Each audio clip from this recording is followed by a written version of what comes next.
to Joshua? The Phoenix? Oh, I expect he will survive. This consciousness in which you coil your feeble souls is grown thick with desperation. And thus has my master turned to my blade.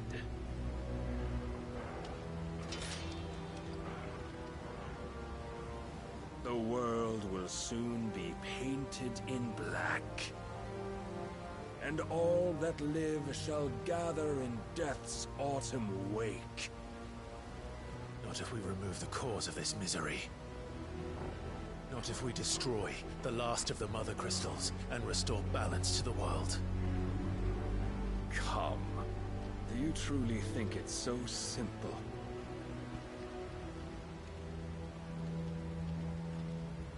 The Blight is inevitable. Not even the Almighty might stop its endless march. Your efforts will avail us naught.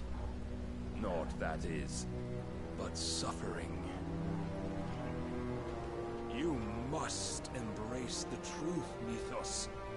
Accept your place with the Lord. Keep it. As long as there's a chance, there's a choice. Ever led astray by your blind resolve.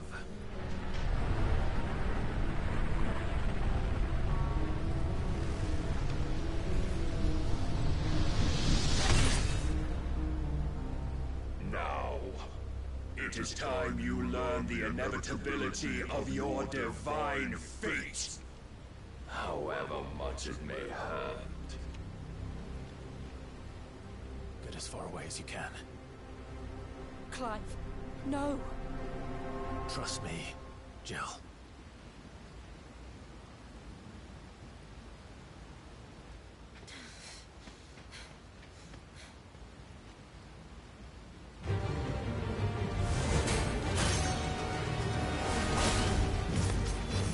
We don't have to do this. Oh, but we do. If only to remind you of your duty.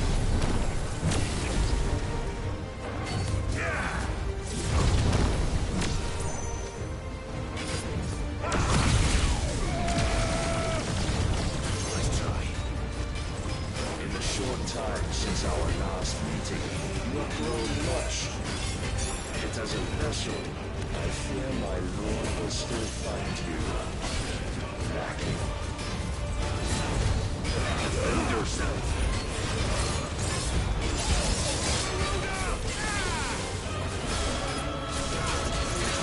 All this fire and fury, for what? Stopping the Blight. A foolish notion put to you by a foolish man. How dare you? You know naught of this world nor of our place in it. If our fates were so easily rewritten, we would all be gods.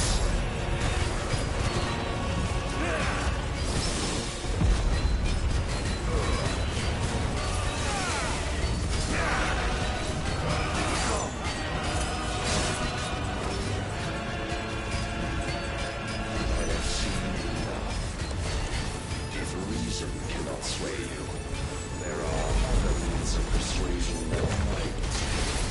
Cast off your strength.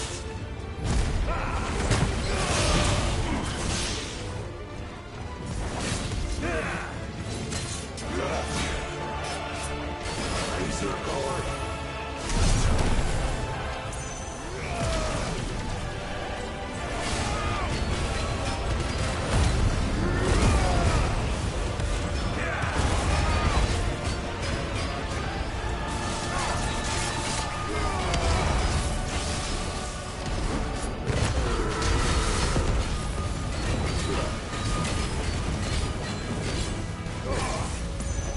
You will assume the mantle you've been given.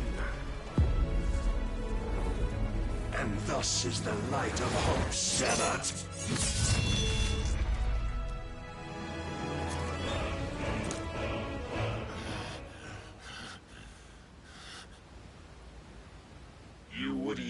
so soon. Never. Clive! Do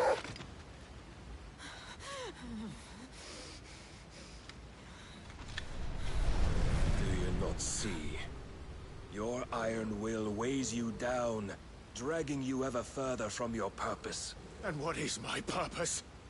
Mythos. Who are we? What are the dominants?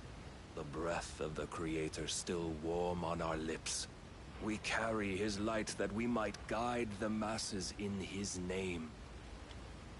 We are but mighty acts of God. We are more than that. You would be nothing without what he has granted you.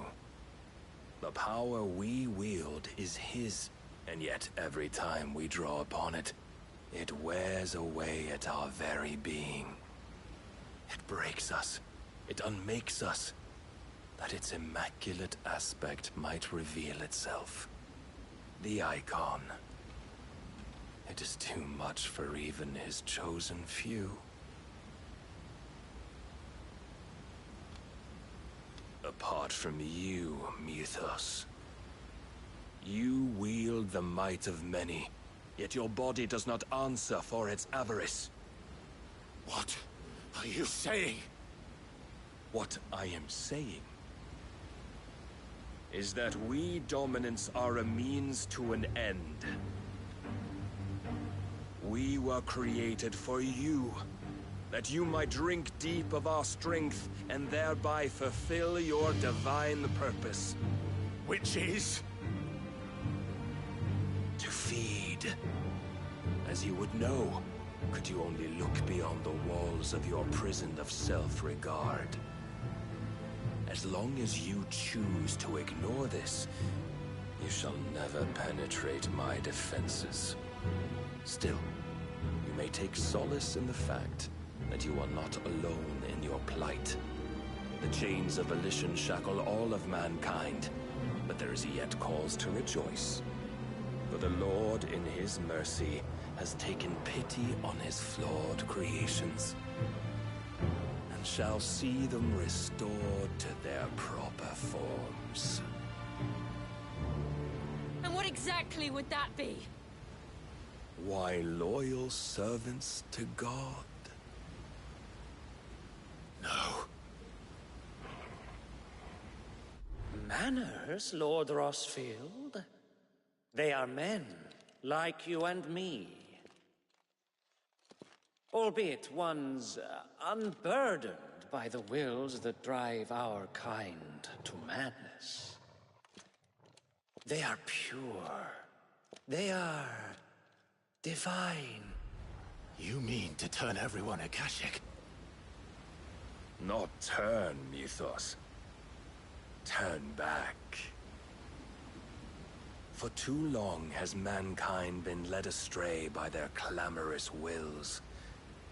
It is time they return to a world of quiet equality, where they might once more know salvation. Salvation! And abandon everything we hold dear! We don't need your salvation. We'll save ourselves, and we'll do it on our own terms. Not yours. And not your gods. With every defiant expression of your will, the tighter the chains of consciousness become. But perhaps that fact may be put to use.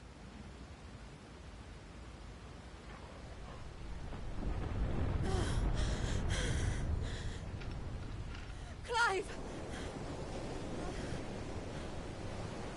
The faster it binds you to the remaining dominance, the stronger your hunger will become. Until it leads you back to the only answer there ever was. Mayhap not by the path my master intended, but back all the same.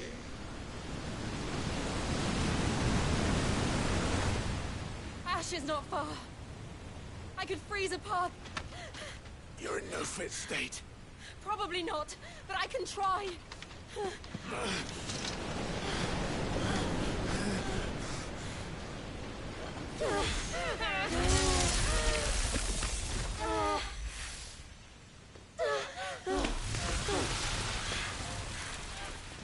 Don't look back!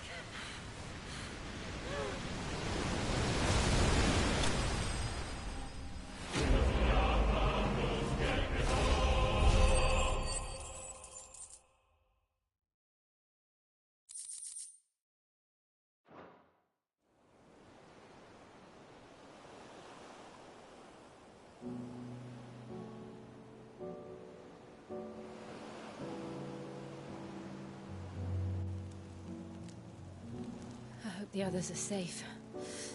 The Enterprise was clear of the gap when we fell. They made it, Jill. And they will have seen the ice where it led. We need only wait till dawn.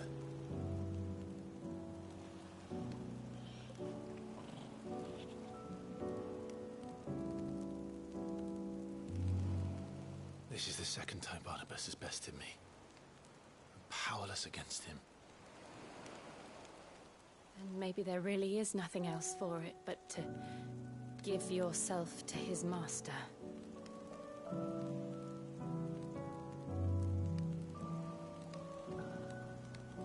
Only you won't do that. The Clive I know would never do that. So you believe? But do you really know me? If what Barnabas said was true, then I'm more monster than man. And each time I summon the flames from within, I burn away the things that make me who I am. Do you, though? Think of what you've used that power for. Of all the people you've saved.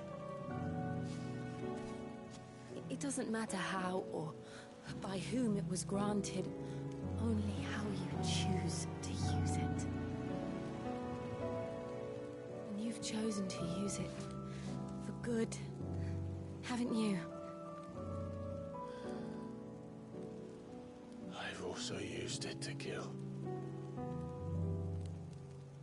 What if that's my purpose? What if it's all I'm good for?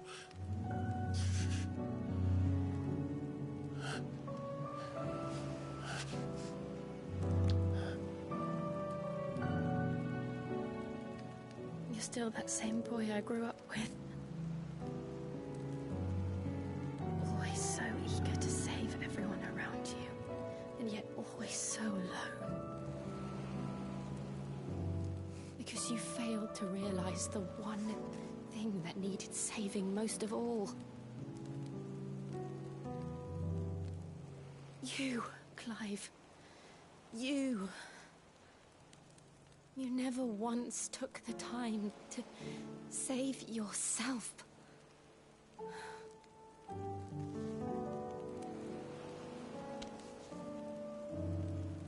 Myself? I think I might be beyond saving. No one is beyond saving. Provided they want to be saved. You fight to survive. And you survive so that you may protect those you love.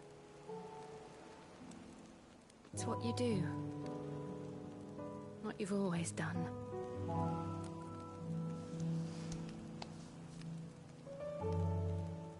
And I know you're not about to change. So I'm going to help you. To give you what you need to protect us all.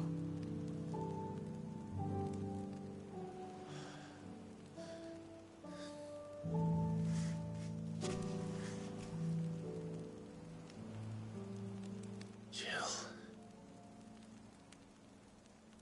Are you sure?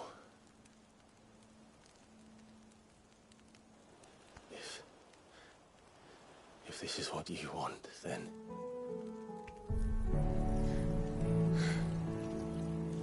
Don't worry, Clive. It is.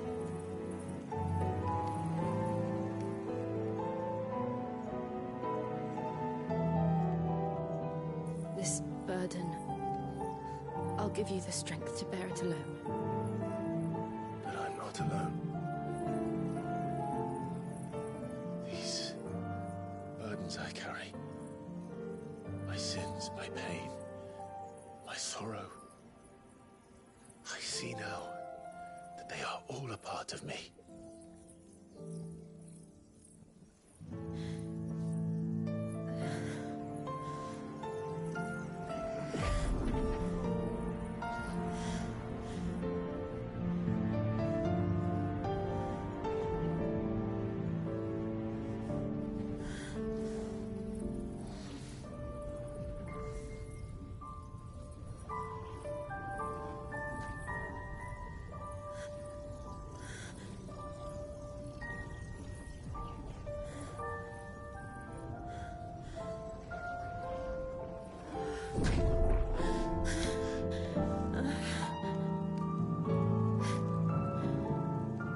If I'm to continue on, having pledged my life to those I love,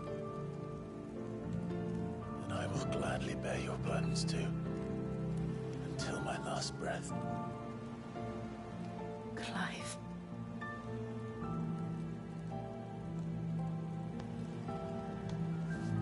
I promise you, Jill,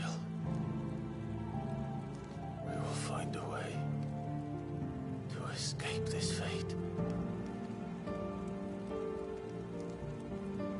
Find a way to save each other.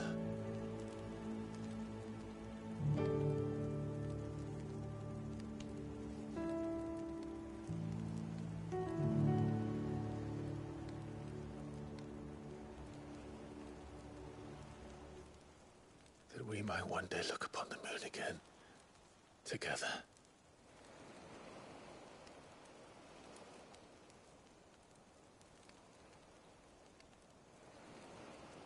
And I promise you, Clive, that I will be there, no matter what you must become. I know.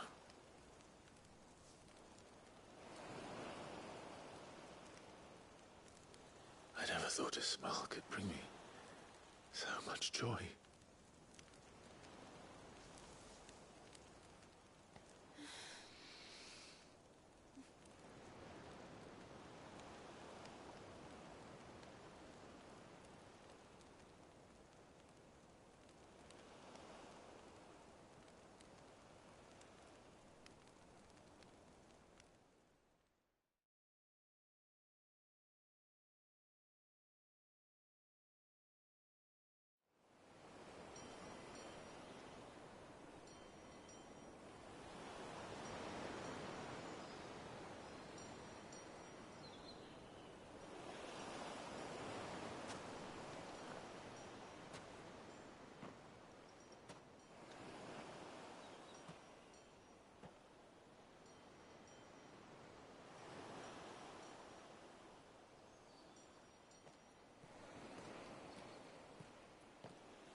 What of Barnabas? Do we pursue him? No. Our paths will cross again soon enough. Whether we like it or not. Besides, there is something we must do first.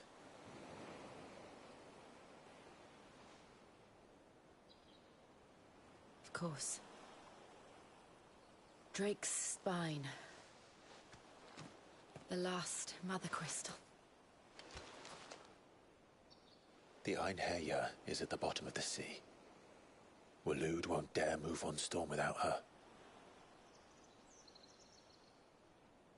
But they know we're coming now. We'll need a plan. And a damn good one at that. Then let's go home and find one. Ash will have to wait.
Mid says Odin split the sea in two.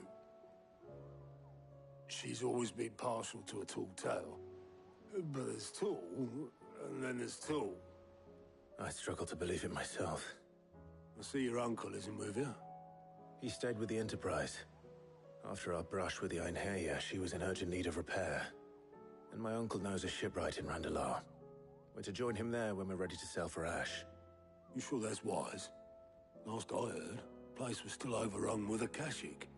Show me a city where that isn't true. Ultima's plague is spreading. We're running out of time, aren't we? We've done our best to shore up that hideaway. But I doubt a few planks will stop what's coming. Still, we'll keep at it. Every little helps, I suppose. Let's hope so.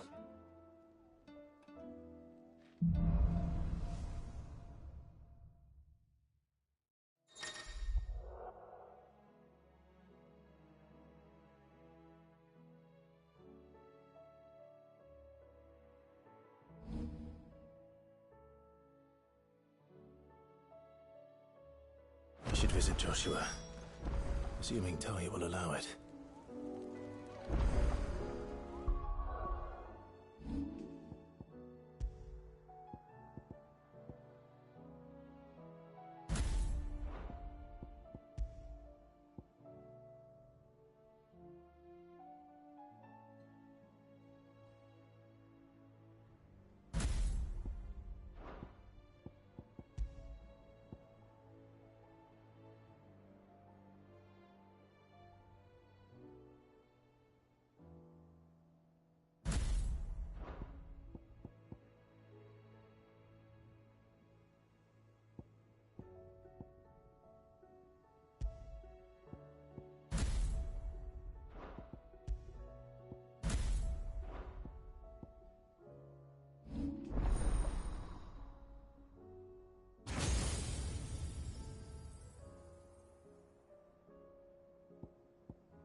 Heard the bad news then, did you?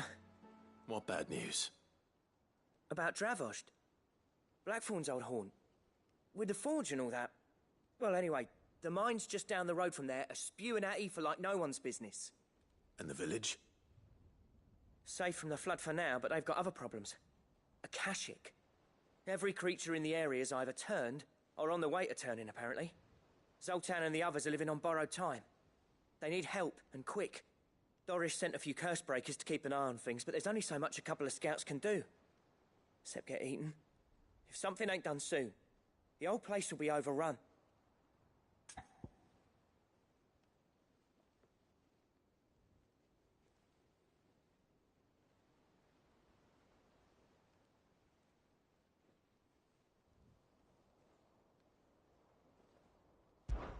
I won't let that happen. Didn't think you would. Does Blackthorn know? I thought it might be better if he didn't. He'd only do something stupid. You reckon we should tell him? No. It's better this way. Yeah, well, I can't stand about knowing what's happening out there, so I'm off. I'll see you in Dravost.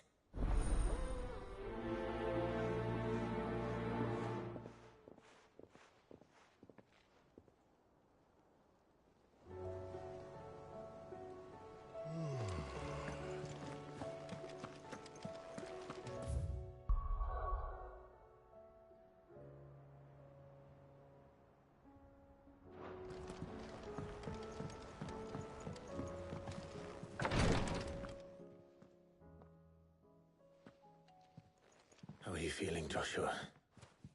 Better than I was. But not nearly as well as you should be. Your cuts and burns may have healed, but your body still bears the burden of every spell cast. And what would you have had me do? It was no ordinary foe we faced. It was the Warden of Darkness. Yet still, it was not enough. The king could have ended me at any moment, but instead chose to toy with me like a curl does a mouse. You underestimate yourself. Oh, it was crystal clear. Only one man established his dominance that day, and that man was Barnabas. I'm sorry, brother. That was ill-spoken. It's just, I have never felt so powerless. And when so many are looking to us for strength, perhaps the prince feels the same.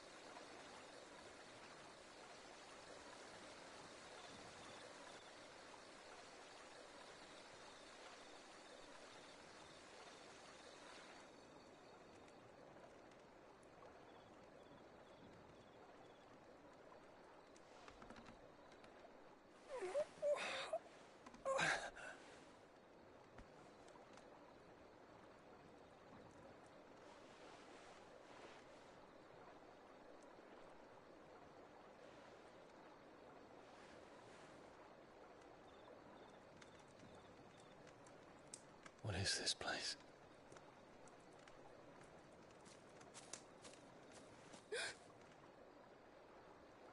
Don't move.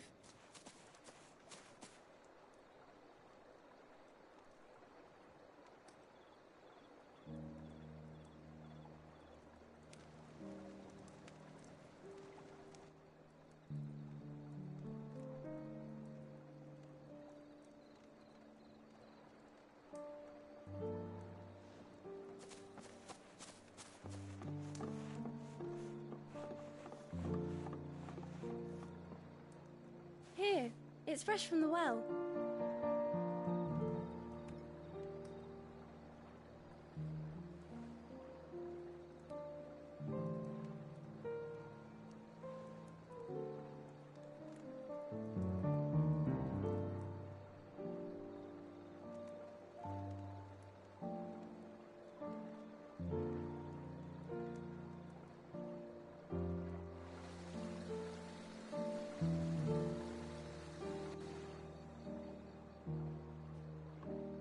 Grandmother told me spirits sometimes get lost, and that the lanterns guide them to their proper place. I set one on the river for her when she passed away.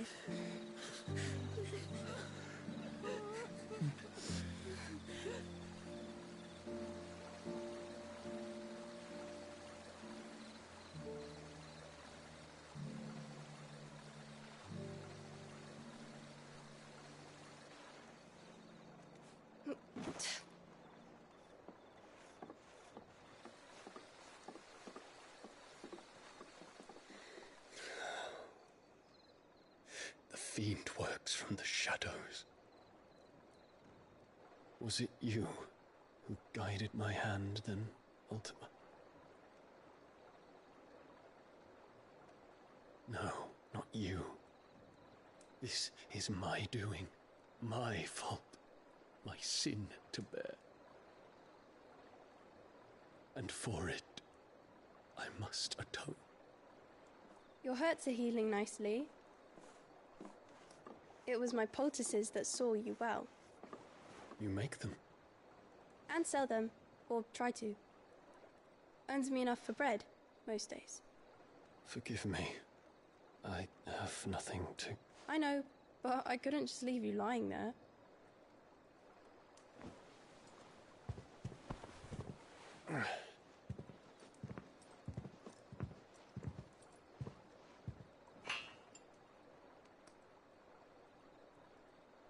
You're going then? Of course. I'm healed. Thanks to you and your poultices. Will you promise to come back and visit?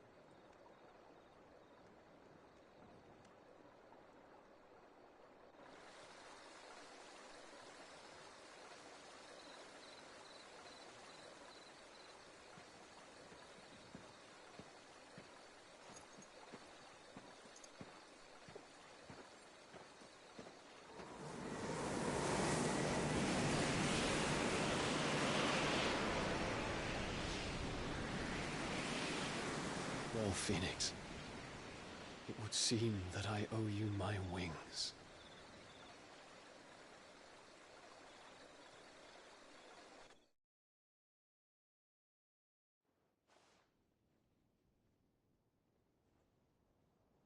Perhaps he can find an answer. You will be returning to Waloed soon, I gather. I see no reason to wait. Then neither do I.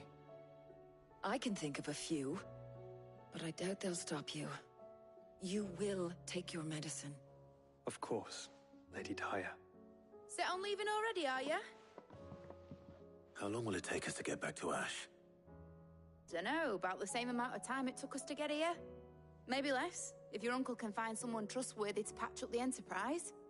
All depends on where we're putting into port, mind. Yes. It's not as if we can put ashore wherever we choose. We have to assume that the whole of Ash is hostile, and that we'll be attacked on sight. Then we must find a place they won't think to look. And I have an idea who might know of one. The Professor! I'll go and tell you coming! While you're plotting our course, I'll be in the shelves with your lawsman. I wish to pick his brains about Ultima. Then I'll talk to Karen about supplies for the journey. They may not be easy to come by in Ash.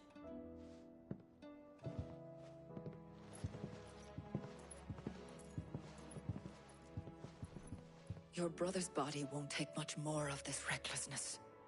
You know that, don't you? I do.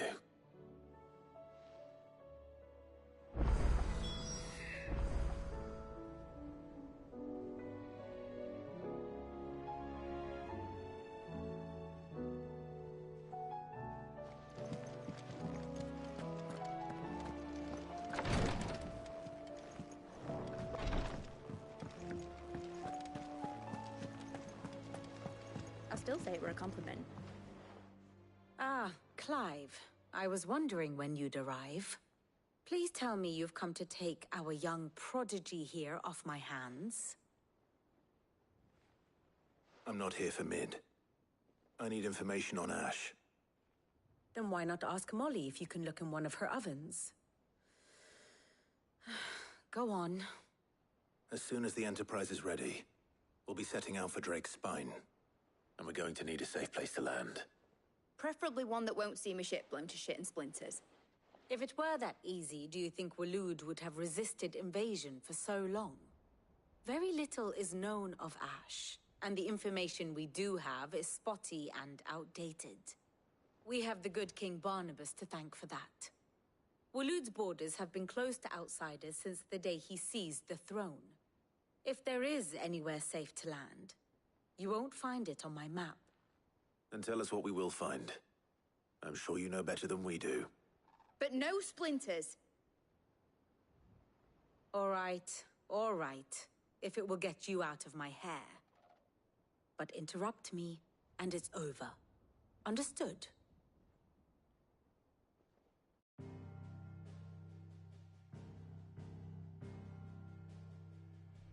Barnabas Tharm, the one they call the Last King. Understand him, and you will understand the kingdom of Waloed. Barnabas was only a boy when he arrived from beyond the southern seas, and barely a man before he united the ragged tribes of Ash. And having unleashed them upon the formidable Veldamark, he set his throne upon the ancient kingdom's ruins. The victory sent shockwaves around Valisthea, tales of Odin's might spreading through every court, parlor, and drinking hole in the realm. Note that this was in the year 843, and that the king still sits upon his throne some 40 years later, quite untouched by time. Waloed's recent inaction left many wondering if Odin had lost his appetite for war. And yet here we are. The Einherjar was committed to the fray, a bold declaration of intent. Orcs swarm around Drake's Fang, and throngs of Akashic haunt Canva's streets. Though how precisely the havoc they wreak serves Waloed remains unclear. Regardless, if the order to attack truly came from King Barnabas, then one thing is certain. Waloed has achieved the impossible, and made bedfellows of beastmen and the ether-addled alike. All of which is a roundabout way of saying that you will be in unknown territory when you set foot on Ash. Much of the continent has already been lost to the Blight, and what few ports remain will be fiercely guarded. And that is to say naught of its natural defenses. Offshore currents will cast an ill-equipped ship out to sea one moment, and dash it against the rocks the next. But then the Enterprise is anything but ill-equipped. And Mid has made land there before. Now, if only there were someone with an intimate knowledge of the Shadow Coast, and where a daring gentleman might put ashore.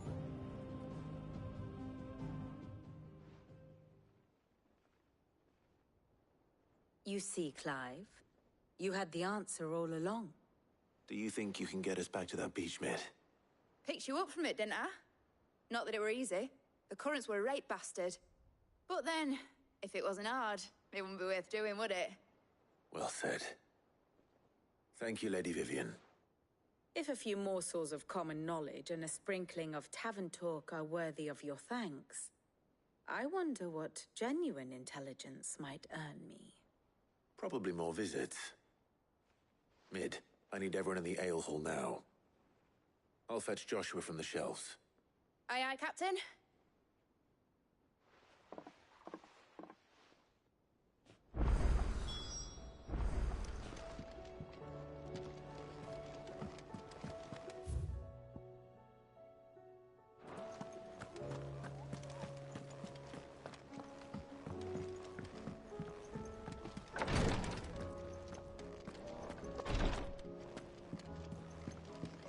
Please, your grace.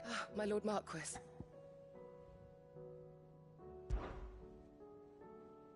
Yote, is anything the matter? You seem troubled.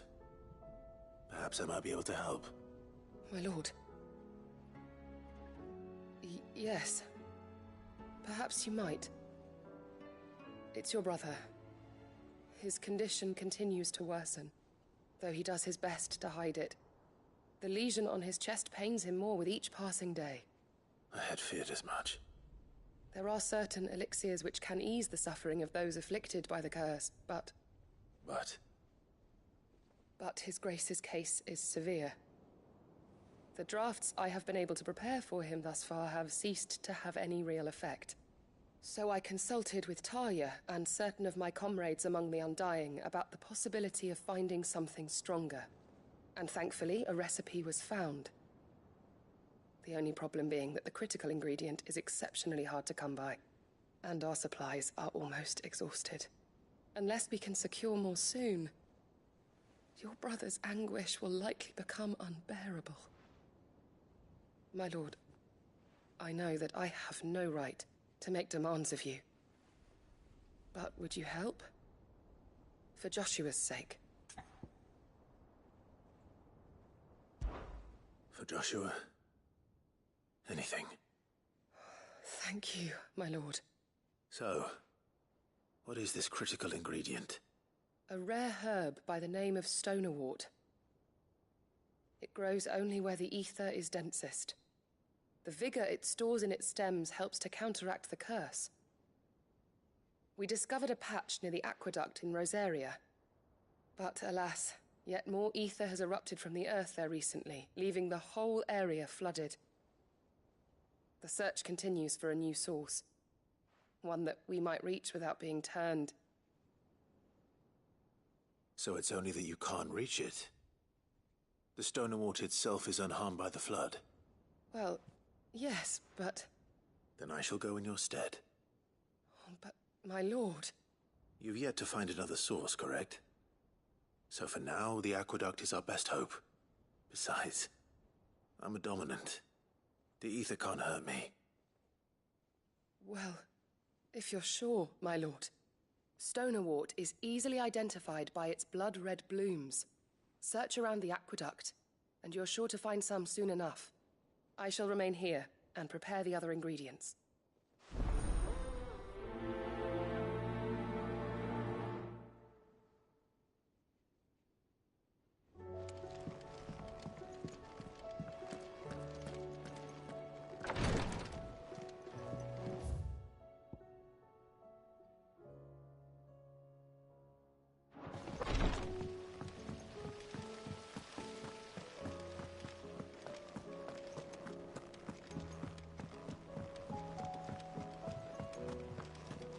So, she don't need sails or oars, but she's still the fastest. How was she? The Enterprise, I mean. Ah, Sid. Just the man I was hoping to see. Did you have a mo? Don't tell me. You need more bomb ash. Oh no, we still got plenty of that left. I'm working on bringing another one of the Chief's designs to life. This time, it's a new smelter. It's got a reverberatory hood over the top for additional thermo amplification and a system of reciprocal recirculatory regenerators that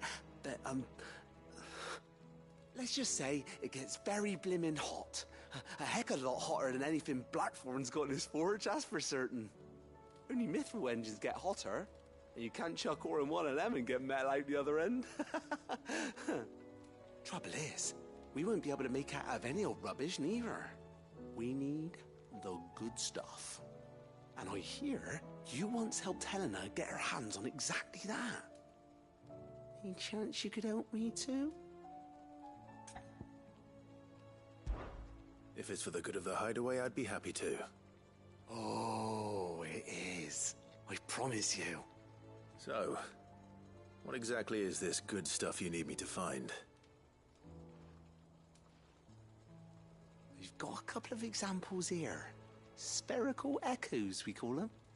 More fallen materials. So this smelter is similar to the mithril engine in more ways than one. That's right. They're a bit like the thermal helms. Fallen ceramics deal with heat like nothing else, see? And what's more, they're directional, transferring heat from the inside to the outside. But these things, They're all outside. If we line the hub with them, they'll reflect the heat right back into the furnace. We've collected as many as we can, and I know where we can get the rest. Trouble is, they're all watched over by their bigger, uglier cousins. So you want me to visit some ruins, destroy some echoes, and bring back the spheres they're guarding? That's it in a nutshell, yeah. We're only 3 short, mind.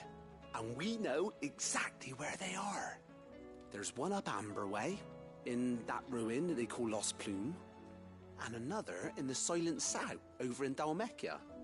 Last one is in the ruins of Advent, which is in the Empire. All right then. Wish me luck. It'll do.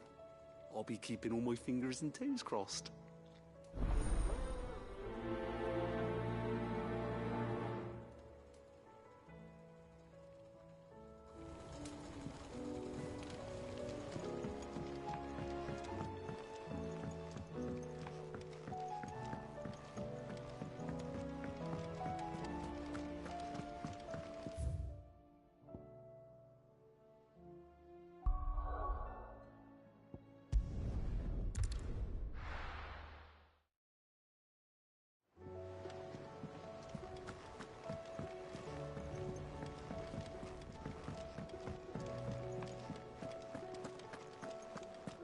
The stew's awfully thin these days. What do you expect?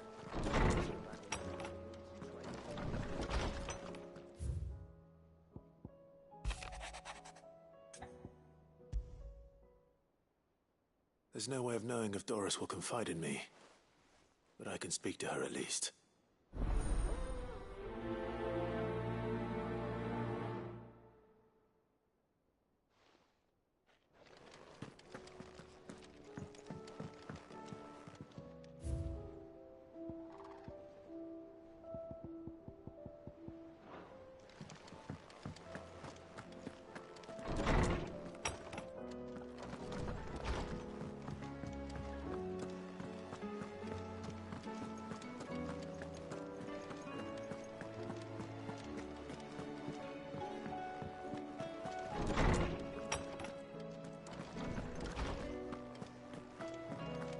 I have no reason to assume. Clive, you must listen to this. Lawsman, tell him. Do you recall when we spoke before on the divinity of Ultima? Well, it inspired me to delve deeper into the subject. And what I discovered appears to agree with the findings of His Grace. You will recall that my quest to uncover Ultima's origins began with the mural at Phoenix Gate. But while I've always known it to be important, its secrets have heretofore eluded me. Now, however, I believe I know where to find the more complete example, one that will reveal all we seek. Master Clive, have you ever in your travels chanced to hear of the Circle of Malleus? I would think not, if you have. But there was once a time when the faith flourished, the oldest known religion in the Twins, and though its popularity eventually waned on Storm, hints of its dogma remain embedded in more modern faiths such as the Crystalline Orthodox. Wait, you said it waned on Storm. What of Ash? Religious monuments are often torn down or repurposed when new faiths rise to prominence. But if no new faith arose, then perhaps the ancient temples might still stand. And so, you see now why I must accompany you to Waloed. It would appear the past still has much to teach us, though in this case, it would not have been possible without the musings of Moss. To think that you carried a copy of my old mentor's chronicles all along. I am relieved to discover it in good hands. I shall guard it with my life. Joshua, if you're finished here, join me in the ale hall. I need to speak to everyone before we leave. Right away.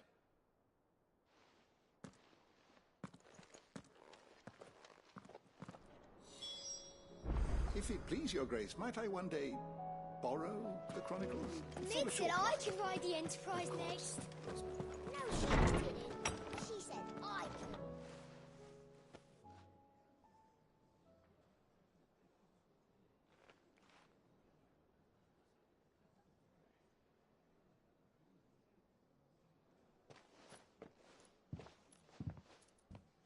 My apologies. By now you've all heard where we're going and why. So I won't bother you with the boring details, only the important ones. If we attempt to approach Stone here by sea, there's a good chance we'll be sighted and fall prey to the capital's artillery. So instead, we'll disembark on the southwest coast and make for Drake's Spine on foot. I say we, but it's highly likely the entirety of Ash is under the rule of Ultima. A large party would only attract unwanted attention, as well as slow our march and require supplies which may be difficult to obtain. Only Joshua and I will be going. And a scout. Preferably a good one. Gav, do you know of any? You bet your ass I do. Might still borrow some of Lady Vivian's maps, though. Just in case, like. Once you've dropped us off at the Shadow Coast, you need to retreat into neutral waters, fly merchant colors, and stay inconspicuous. If you sense any danger at all, you leave us behind and return to Storm. Inconspicuous is my middle name. But like hell am I leaving anyone behind. The ship ain't going nowhere till your scurvy mugs are smiling on deck. Jill, the Enterprise will appear a tempting target for royalists and pirates alike. You're to stop anyone boarding. Don't worry. I'll keep the ship and her crew safe. You'll be needing passage home, after all. But... very well. If there are no questions, I'll see you all at the docks.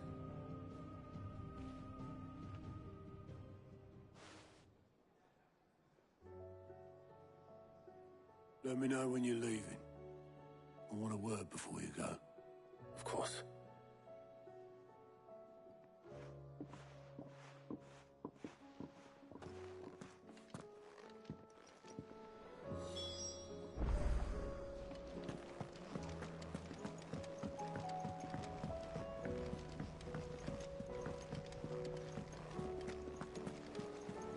Covered in nicks and lumps, the lot of them. It's a wonder they can still walk.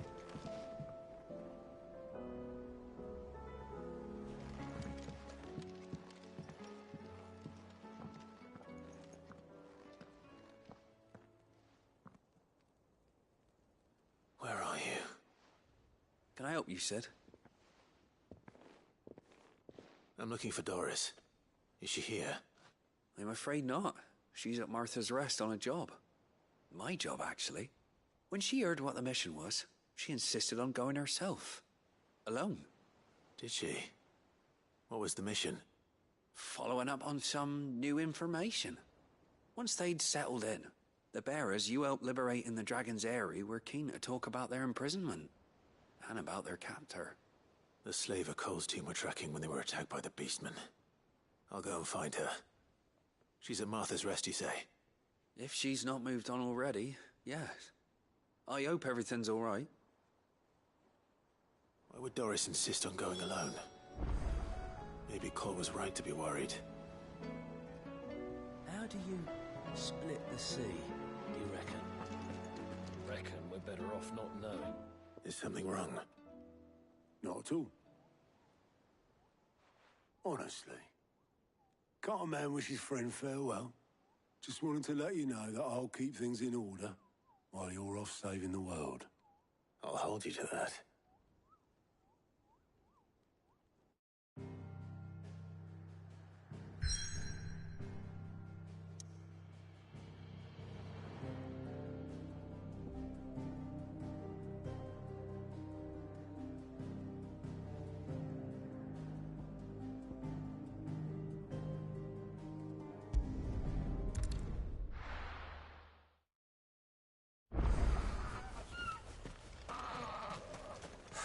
So Dravost is still standing. For now, at least. If you can swing a hammer. I never thought. Anyone without a blade, come and get. Clive! You're here! And the Akashic? Mostly off to the north still. But I spoke to Doris's scouts and it turns out things are worse than I thought. There's swarms of them out there. Told old Snotty to be ready to seal the north gate. That should buy us some time if we need it. Enough for the villagers to barricade themselves inside their homes, at least. Well done. Welcome back, Sid. I'd never have guessed, you know. Not if August hadn't let slip. Who'd have thought that the savior of Dravost would turn out to be the realm's most infamous outlaw? Keen to help us out again? I am. Thought you could sneak off without me, did you? Blackthorn. Oh, what are you doing here? One of the scouts couldn't keep his voice down. Unlike my best mate who didn't think I deserved to know. Zoltan, how long's it been? Long enough for us two to turn into a pair of old codgers, I see. That your idea of an apology? Prick. Don't listen to him. You only did what you thought was best. For the village and that. I did, yeah. But that ain't the whole of it. Vulcan, our master, didn't leave the chiefdom to the two of us. He left it to me. The best blacksmith in Dravost, barring himself, of course. Bloody stupid tradition, in my opinion. If someone's got talent, you should let them practice their craft, not ask them to settle petty feuds and barter for grain. Our master wasted half his life that way. I wasn't about to let that happen to me. So you wasted half of mine instead? You're what Dravost needed. Under me and my precious ideals, this place wouldn't have lasted a year. So I left to devote myself to the work and spare you lot the consequences. I may be a selfish prick, but I only did what I felt I had to. What you had to do was your duty! Even if it meant we all starved? Enough. This is no time for bickering. You can finish beating each other up once Dravost is safe. Fine. I've said my piece anyway. Yeah, so have I. Sorry, Clive. I shouldn't have stuck my nose in. We're short enough on time as it is. Still, give us a mo, would you? I need to get my head straight before any of them Akashic try to bite it off.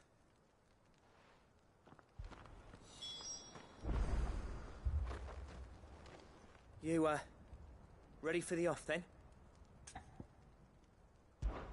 We can't afford to waste any more time. Right you are. Might be worth having one last word with the scouts, though. Don't want any nasty surprises, do we? Oh, and Blackthorn, you and Zoltan might be better off staying inside the... Akashic on the move. How close are they? Within sight of the walls, and there are more coming up from the mines. What was I saying about nasty surprises? They'll wash right over us if we stay out in the open. We're pulling back behind the gates. Good idea. Get yourselves inside, but keep your weapons handy. Understood.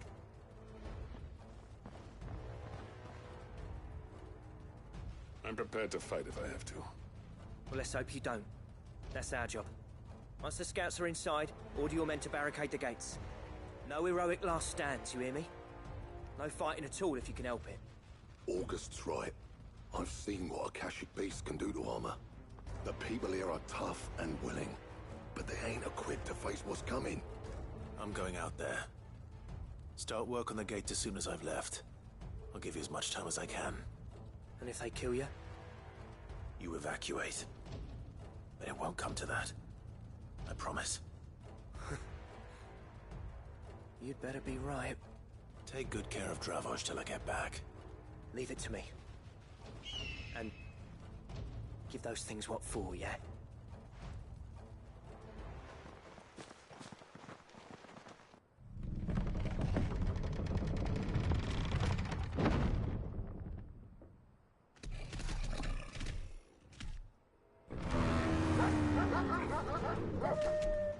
All right. Which one of you's first?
Is that it? Apparently not.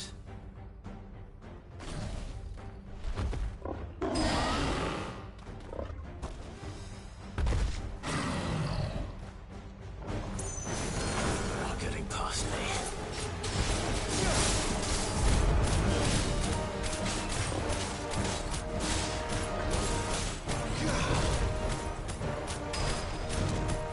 Nice try.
Now, the question is, did I miss any?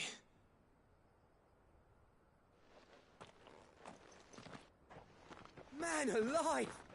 You're still in one piece! I slew as many as I could. As many as I could, he says. The old bleeding lot, more like it. Well, almost. Only almost. Yeah, one or two did try to sneak over the wall. But we got the bastards, don't you worry. Good.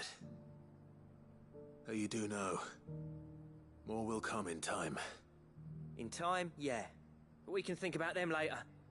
Let's get you back inside.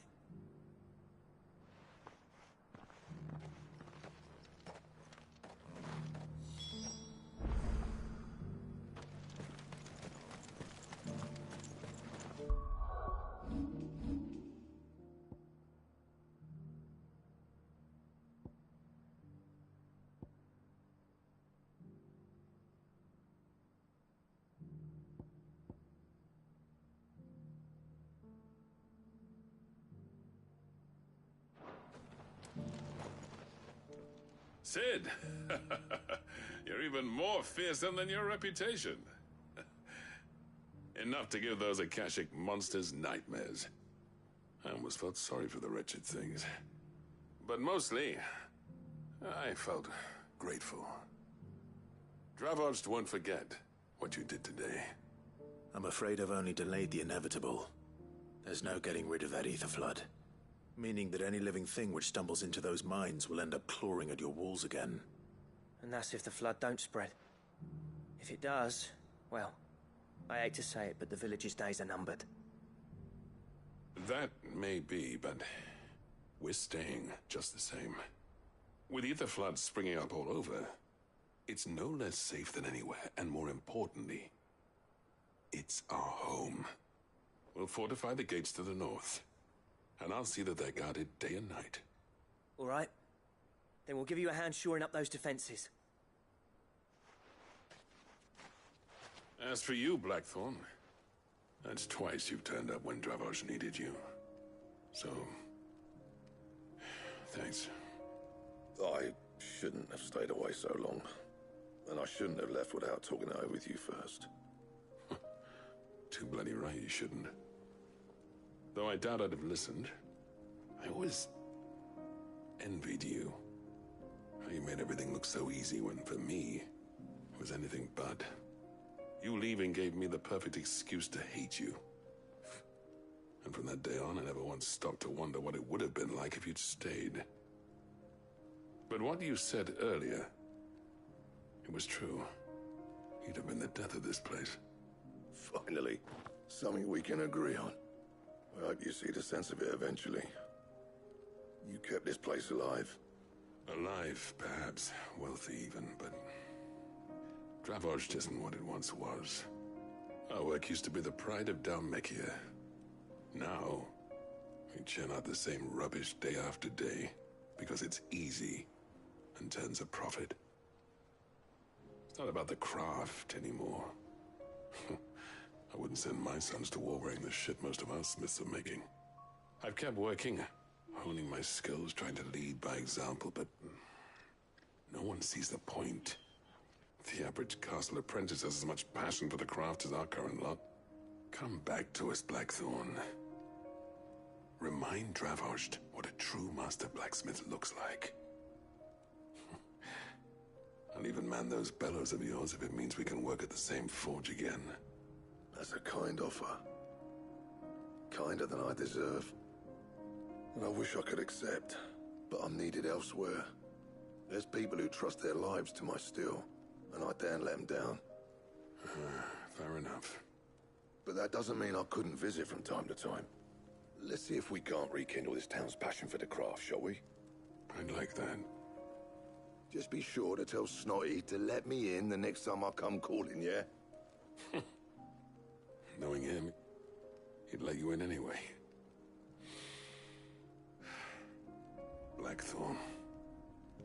The Master Smith turned outlaw, back in my good graces. I never thought I'd see the day.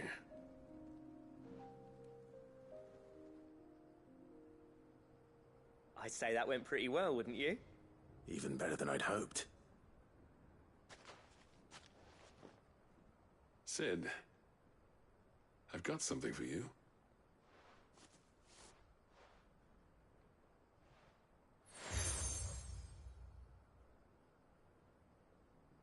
And this is? A token of our lasting gratitude. But I'm of a mind to make you a far grander gift. Designs for a certain sword have been passed down from chief to chief for generations. Now hold on, Zoltan. There's a reason no one's made that blade in centuries. There's not been a craftsman equal to the task. I'll admit your cinders make impressive steel, and I've learned to hone an edge Odin will be proud of. But the engravings on that thing are enough to make a jeweler cry. And they're not just for show, either. Have you forgotten what brought you back to Dravos in the first place? A certain ring? I knew I'd never surpass you with the hammer and tongs. So I turned my hand to a different kind of metalwork. Between the two of us, I'd say we're the equal of any master craftsman ever to have graced a forge.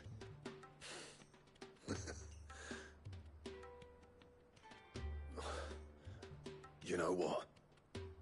I think you might be right. Clive, you wouldn't mind if Zoltan came back to the hideaway, would you? He's more than welcome. As long as he can keep our secret. Right. Zoltan, Get your tools. We've got a legend to forge.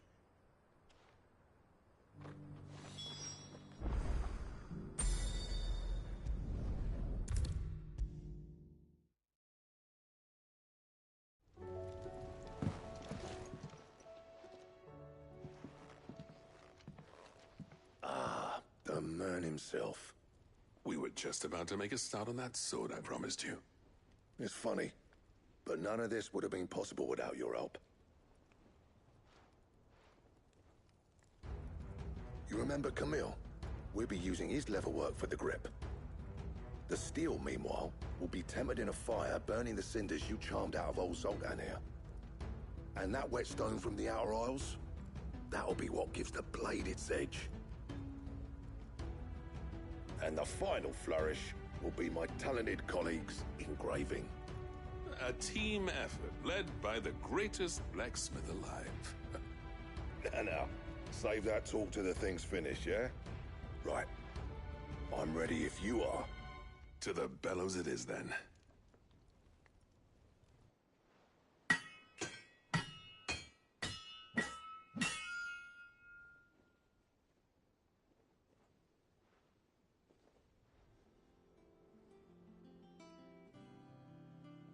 Well, bugger me.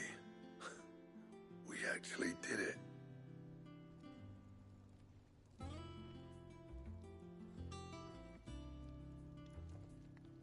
The sword to end all swords.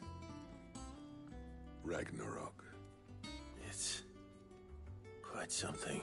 I, trust you'll take good care of it. Thank you. Both of you. So, does this make you pair the greatest craftsmen alive, then? This? Nah. This was just following the footsteps of the greats of old. It'll take more than that to earn us our place in history. But we're up for the challenge. Here. A list of materials.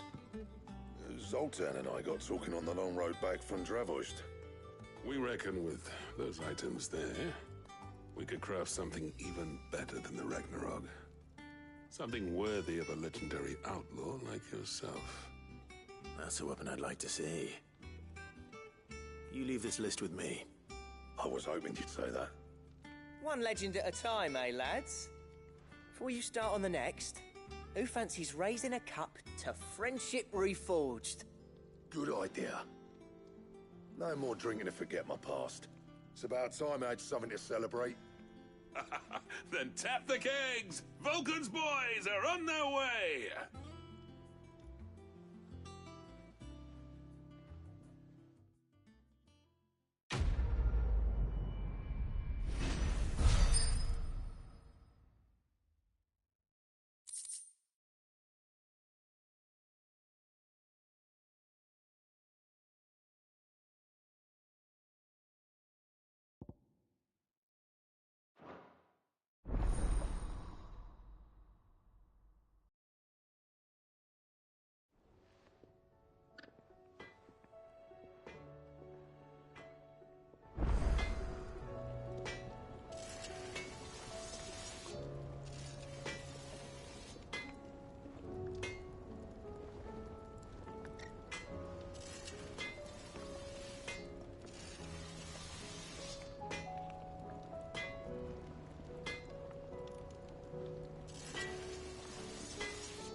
Trouble with your gear, or...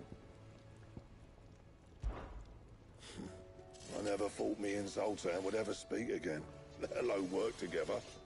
And if it hadn't been for you, we wouldn't. You've been a good friend of me, Clive. The best.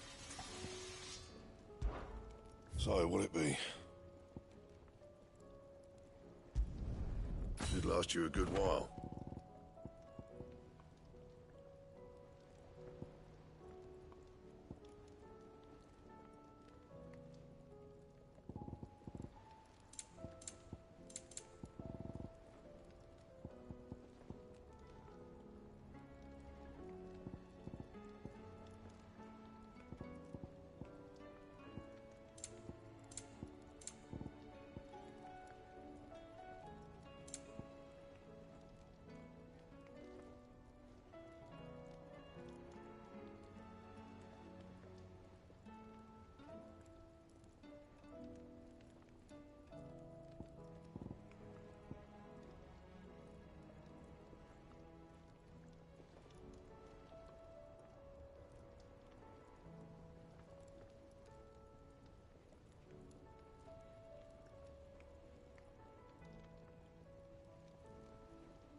The stew's awfully thin these days. What do you expect? Farmers are abandoning their fields and traders their roots. Most of what we have now comes from here in the Hideaway.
Covered in nicks and lumps, the lot of them.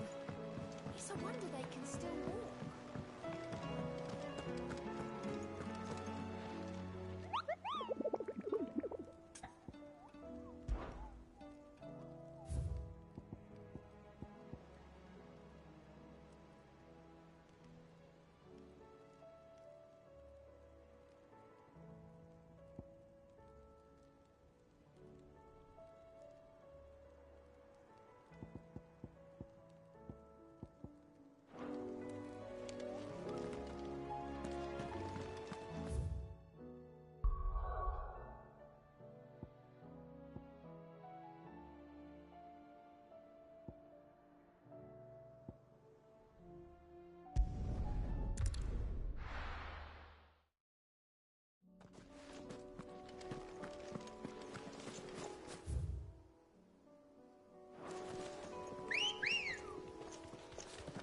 Ready, go?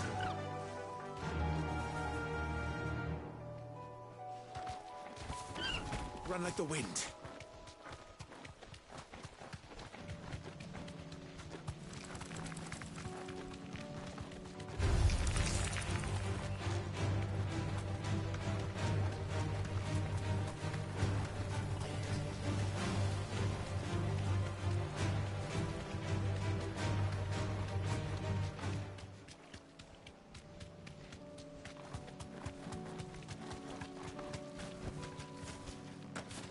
Here's the aqueduct. Now to find our stone wart. Yote mentioned blood-red petals. Just my luck. I won't be picking anything till they're gone. There's only one thing for it.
is. Better collect as much as I can before reinforcements arrive.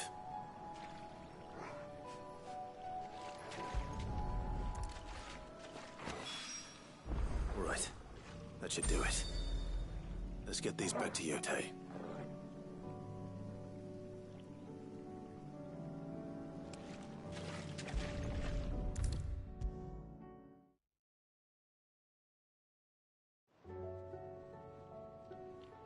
Yotei, I brought back all the stone and water I could find. Will this be enough?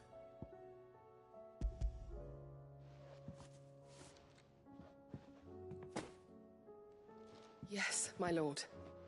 Thank you. I'm sure it will serve us until we can find another source. I'm very glad to hear it. You and His Grace are very much alike, you know. You think only of how you might help others, and never of the danger to yourselves. No more than you have minding my brother. You've risked a lot for him, and I thank you for it. I am honored that you should say so. But I beg you, my lord, do not give too much of yourself for the sake of others. We could not afford to lose you. I'll keep that in mind.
This won't be easy.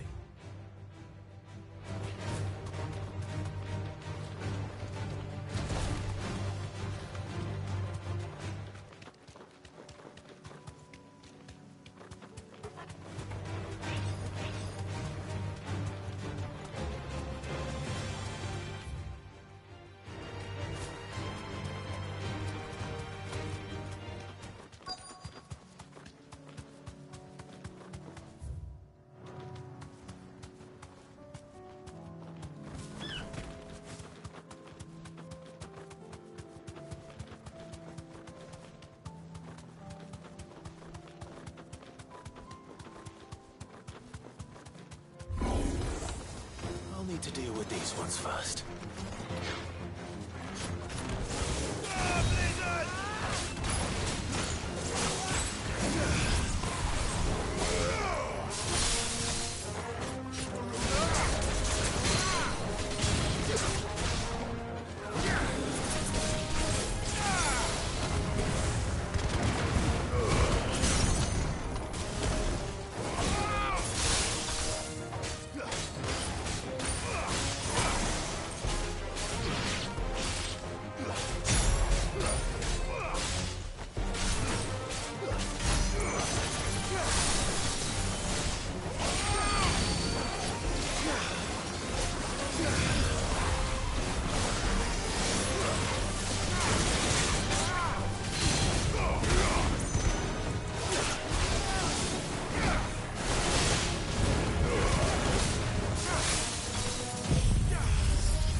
Spherical echo. This is it. Right then.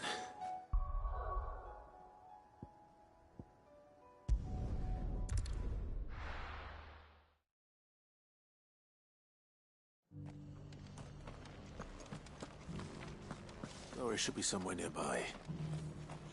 Assuming she's still here.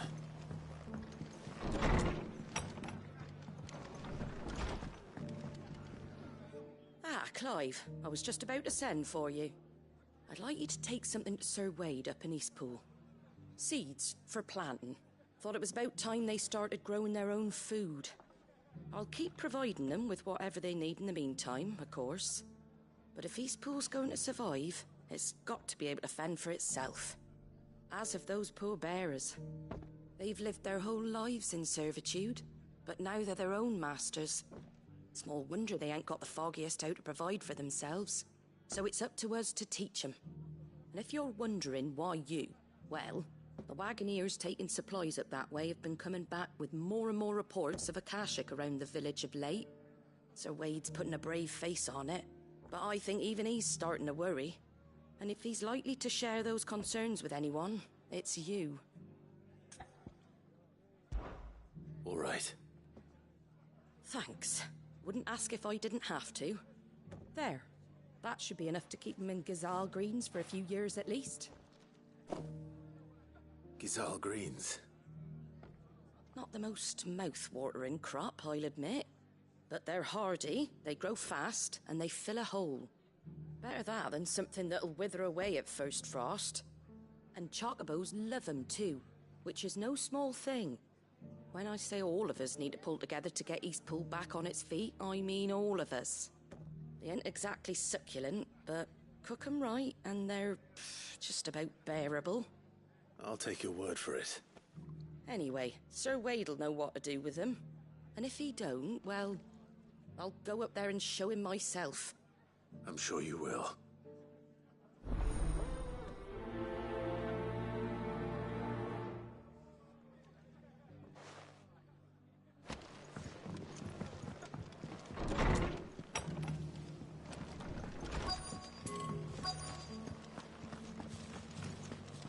Just because the heavens have gone to Rackaroon, it don't mean we have to.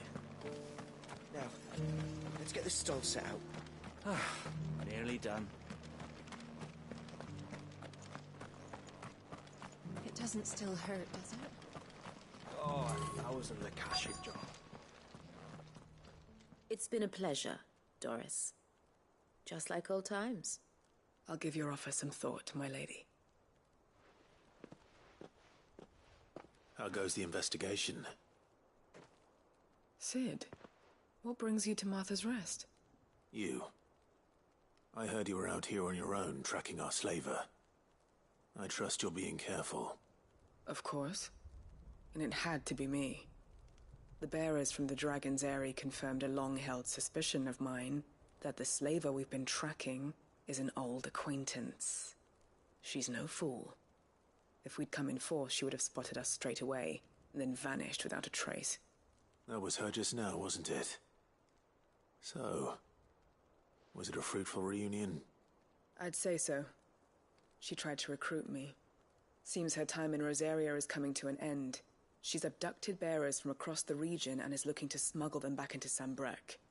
After her brush with those beastmen on the road to Northreach, she hired herself an Imperial escort, which she wants me to join. She's dangerous, Sid, but I think I can stop her. Then I'm going with you. I'll take care of the escort. You can see the bearers to safety. Where are they?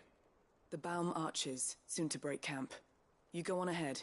I'll follow once I've sent word back to the hideaway.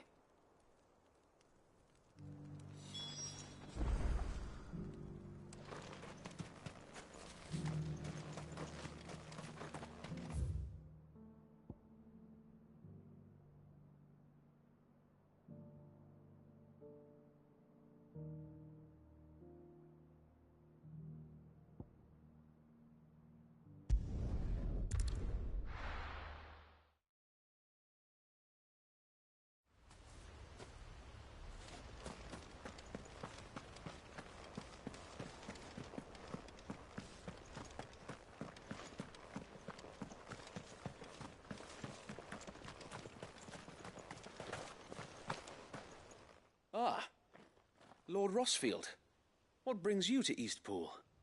A delivery from Martha.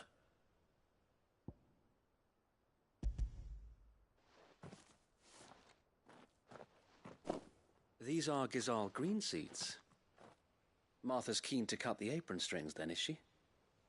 I jest, of course. You see, I had thought we might be able to revive the old wheat fields, but they'd long since gone to seed, only without the seeds. Martha was hoping he might be able to show the bearers how to plant and tend these, so that they'll be able to fend for themselves. That's not a bad idea. These bearers had only recently escaped their bonds before we brought them here. They know little of freedom, of providing for themselves and their loved ones. Unless we teach them how to live like free men, I fear that all we have achieved in bringing them here is to exchange one master for another. Not that myself and the Guardians have been the best example to them so far, subsisting almost entirely on Martha's charity as we do. It's about time we all started to provide for ourselves, bearers and Guardians alike. Unfortunately, we've been a little too busy of late to focus on much besides bolstering our defenses. There have been alarming reports of... The Horde is closing in. They're coming, so wait, all of them. Time it all. I thought we'd have more time. Gather the men in the square. Send to the rest for reinforcements. Yes, Sir Wade. The Horde. A Kashek, a veritable legion of them. They've been seen prowling around the northern reaches for a while now. We don't have the numbers to hold back a swarm that size. I had hoped to build a perimeter wall so that myself and the Guardians might be able to defend the village, but... Now you're out of time. Precisely. If reinforcements from the rest arrive before they do, we may just scrape through, but I fear that's rather an enormous if. What if you could call on reinforcements from Eastpool? You mean the bearers? We brought them here so they might live, not die, fighting for their lives. So wait. You said you lack men to defend the village. Are the bearers not men? Do they not wish to see Eastpool saved? Though they may not be trained soldiers like your Guardians.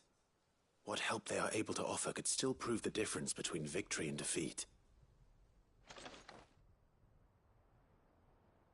You're right, my lord. I will appeal to them.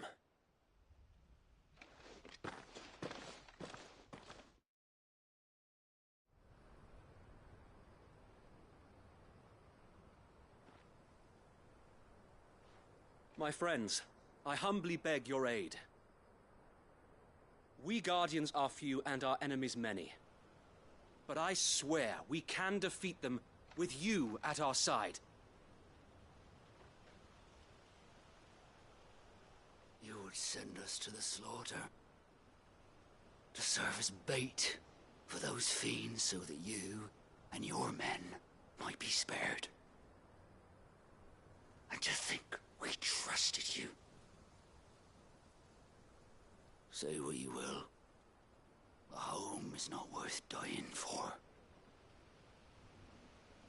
But it is worth fighting for. Sir Wade fights to give you lot a chance. Just like I do. Just like Sid does. We all wanted to give you a home where you could be free. And you got one, didn't you? This place, Eastpool. This is your village. Your home. And if you don't fight to protect what's yours, you'll lose it. You know I'm right. This world wants to take everything from you. Everything. Your homes, your freedom, your very lives. So then, are you going to stand by and let that happen to you? Are you going to accept fate like good little Bran did and die, having never stood up for yourselves? Or will you fight like free men and women?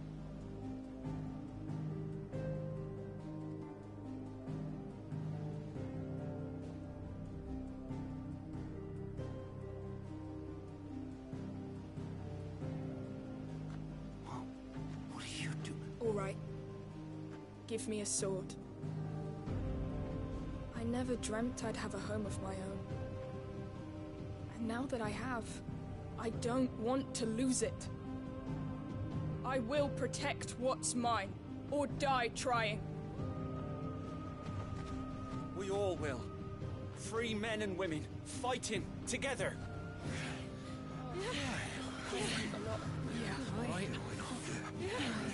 For Eastpool! For Eastpool!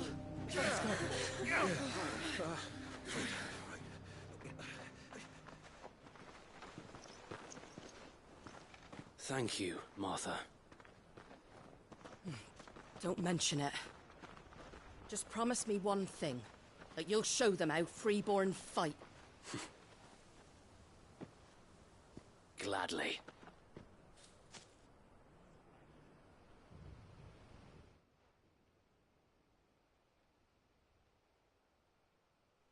Well, if it was numbers you were lacking, you certainly won't be now. Thanks to you. Me? Oh, I just love the sound of my own voice. Lord Rossfield, my lady, we're ready. So what's the plan of action? We'll divide our forces into several small detachments, each made up of guardians, bearers, and guards from the rest. These will position themselves at strategic points around the village. Upon engaging with the Akashic, each detachment will keep the creatures occupied as best they can, steadily retreating all the while. You're going to lure them into the village? I am. We will have neither the time nor the resources to treat the wounded, so injuries must be avoided at all costs. Instead, we will focus purely on defense at first. By coordinating our withdrawal through the use of messengers drawn from among the bearers, we will aim to have the swarm converge at a point of our choosing. With luck, that point will be the village square, the perfect place for our most able warriors to surround them and fall upon them, and for you and I to finish them off.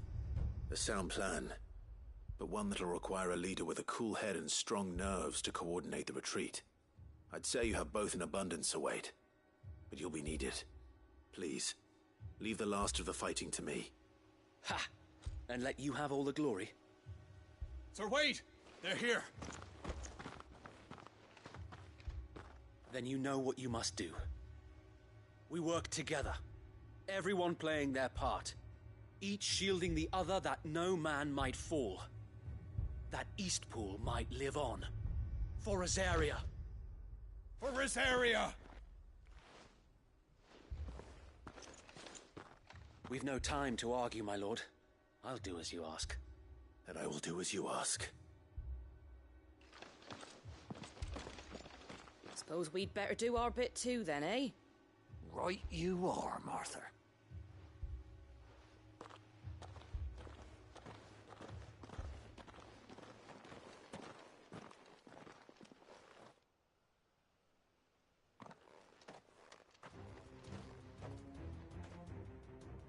The calm before the storm.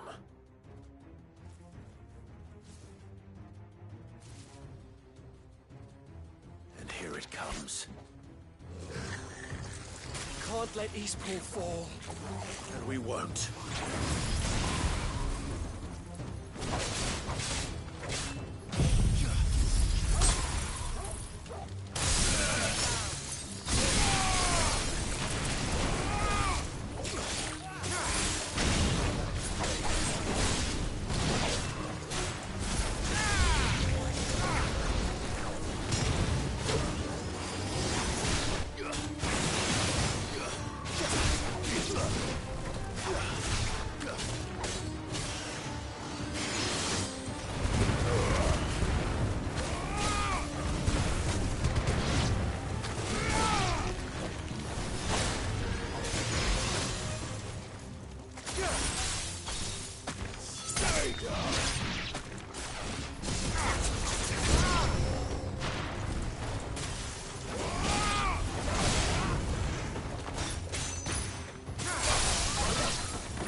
Looks like that's the last of them.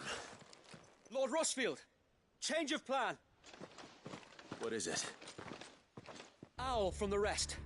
An Akashic curl's been sighted on Rhiannon's ride and is headed in their direction. Well, the better half of her guard is here.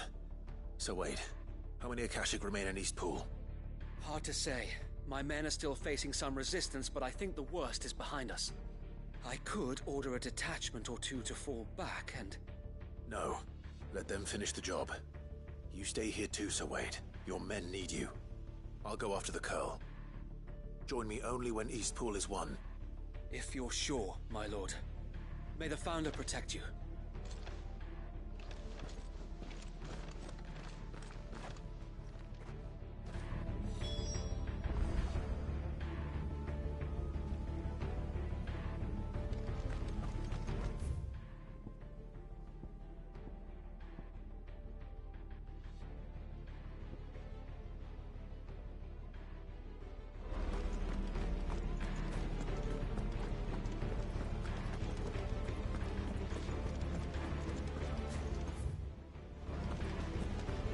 Next one's mine. I might not know what it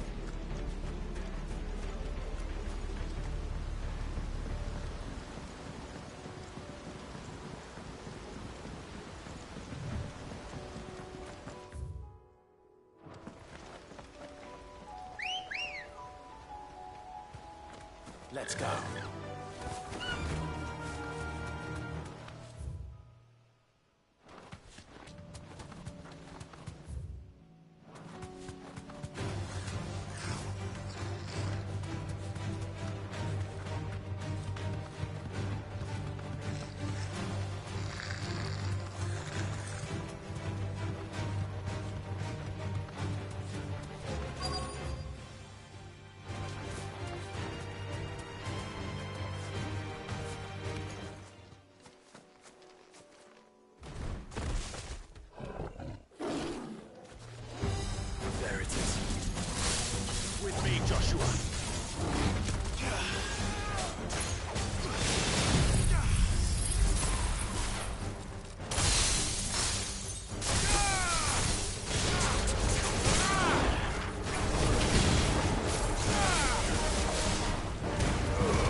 All right. Back to East Pool.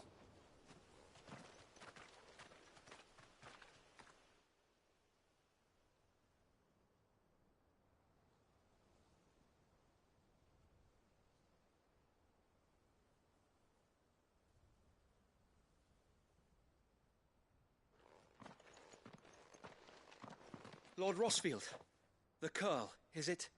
It's dead. Thank the Founder for that. And for you, my lord. We were able to eradicate the rest of the Horde. I have guardians posted around the village to keep watch for further attacks, but all seems quiet for now. I hesitate to say it, but I think it might be over. I think it might.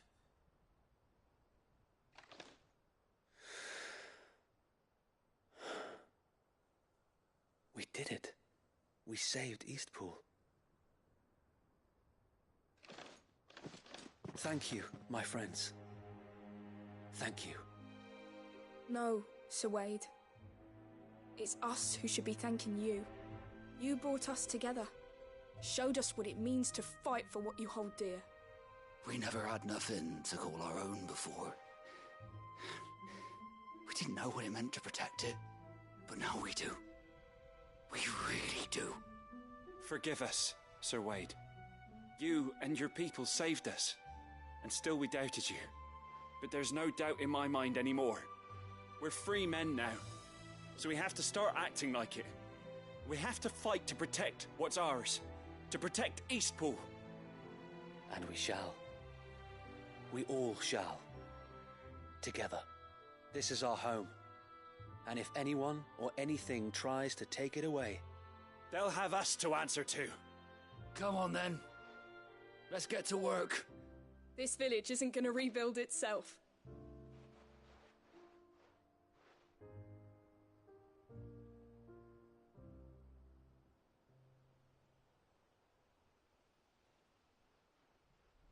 They're not slaves anymore.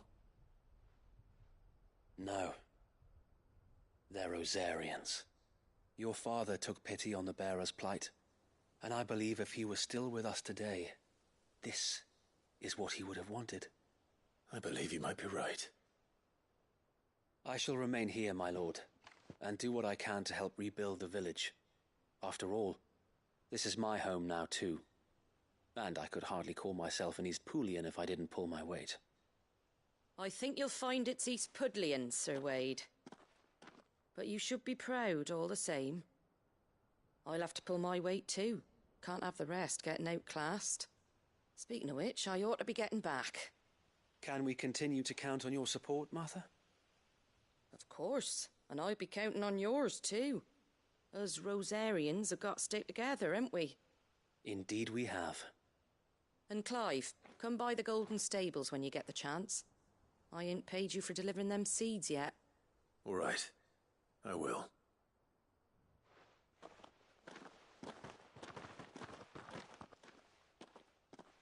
Lord Rossfield, do you remember our very first mission together? Clearing the goblins from the Stillwind marshes? How could I forget?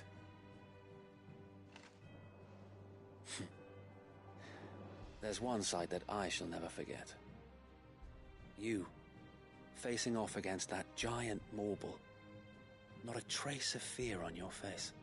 Since that day, there have been more than a few times when I felt like giving up. When the odds seemed so stacked in the enemy's favor, I thought I may as well just lay down my sword and surrender.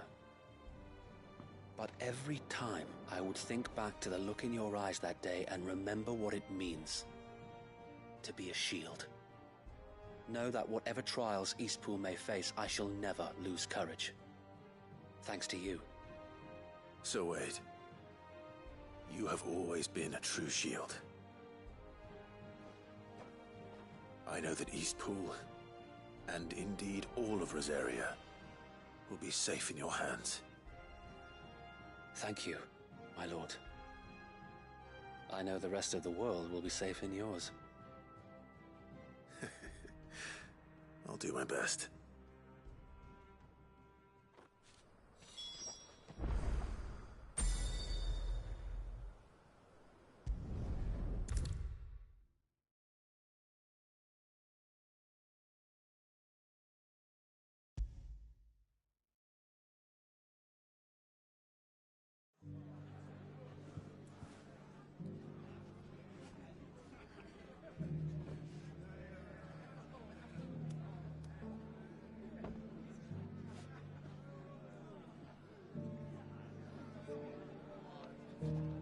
The hero returns. It's lucky you came by when you did, eh?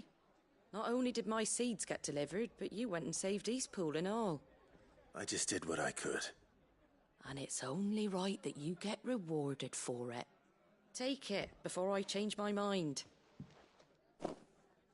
Thank you, Martha. So, Eastpool's finally back on its feet again. And a home to free bearers. Who'd have thought we'd see the day, eh? Well, it was your idea. I know that, but I never stopped to think what it would mean. Bearers in charge of themselves, thinking for themselves, working for themselves. Like your hideaway, but not even hidden away. Though I suppose the rest ain't much different nowadays. You know, bearers living free like that reminds me of when I first met Sid. Loath as I am to recall that particular day. I take it you didn't always see eye to eye. What happened? Well, if you really want to know, I started doing what I do long before I met Sid. In fact, that's how I met him. Or at least how he came to meet me. He showed up at the stables one day, asking questions about who'd been buying up bearers. Founder knows what he thought I was doing with them. Running a hunt, poking around in their innards. Something awful, anyway. Me, I thought he was a new constable. Thought the game was up. But somehow we both managed to work out what each other was about. And before I knew it, the cheeky arse was rattling on at me about how I was doing it all wrong. After all my hard work. Told me I was giving them relief, but not freedom. That my bearers were still dying as slaves. Got right under my skin, it did. Told him if he didn't like it, he could bugger off and report me to the garrison. And do you know what he did? He smiled. And then he laughed. And then I did the same. We made a pact that day, that whenever one of us was in need, the other would always be there for him. And you were? Well, we both wanted the same thing. To make life better for bearers. Just like your dad. Do you know I was born right around the time Elwyn became Archduke? Growing up, I saw how he tried to change things. He certainly didn't lack for ambition, that one. Indeed.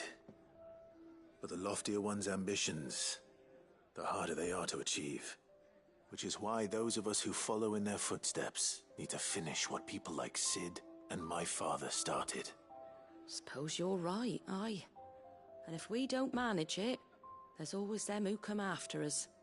Good thing we've got a few half-decent sorts waiting in the wings, eh? It's almost enough to give you a little bit of hope. Just a little. Anyway, enough nattering. Better get back to work. Let's see about making everyone some dinner, shall we? The least the folks who saved Eastpool deserve is a hot meal. And you and me ain't gonna save the world on an empty stomach neither. That sounds like a wonderful idea.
Good.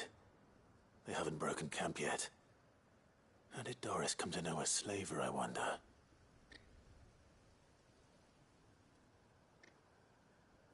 We've waited long enough.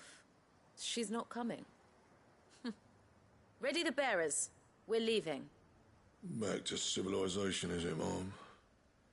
With all haste. Lest any of you lackwits start talking like these feckless bumpkins. I presume your men are ready. We've suffered too many delays as it is. Any more and I'll be docking your pay. Yes, Mom. Oh, but before you go, it appears we have company. Kill him. You're welcome to try.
So much for your escort. You'll forgive me for not avenging my men. I'm not the swordswoman I used to be. I surrender. Do with me as you wish, Cid the Outlaw. Cid. Ah, Doris. I take it you're not here to rescue me from our brooding renegade? You know, I always wondered where you'd vanished to. But casting your lot with this criminal of all people... Better fighting for a cause than killing for coin. I'm sorry, Cid. I should have told you sooner. This woman, my former master, once trained bearer children to be weapons in service of the highest bidder. She raised me like a daughter. And I did terrible things to earn her favor. It wasn't all terrible, surely. We had our fun, too. You were always so eager to learn, and had such clever hands. All my other children took either to the blade or to the books. Always either or. But you proved yourself a master of both. That's why I kept you for my own. How about it, my little dagger? Care to swear that blade to me again? I never swore my blade to you, nor will I ever. I fight for a higher cause, to liberate the bearers of this world. Farewell, Master. Thank you for making me the weapon I am. You always were a righteous child. Perhaps that's the reason I loved you so.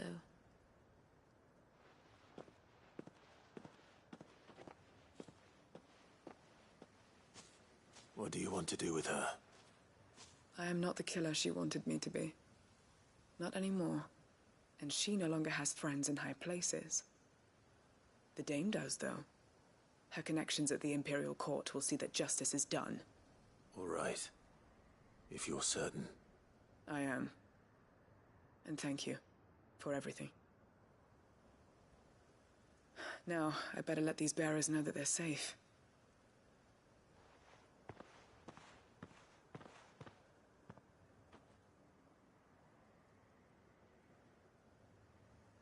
And I should head back to the hideaway and put Cole's mind at ease.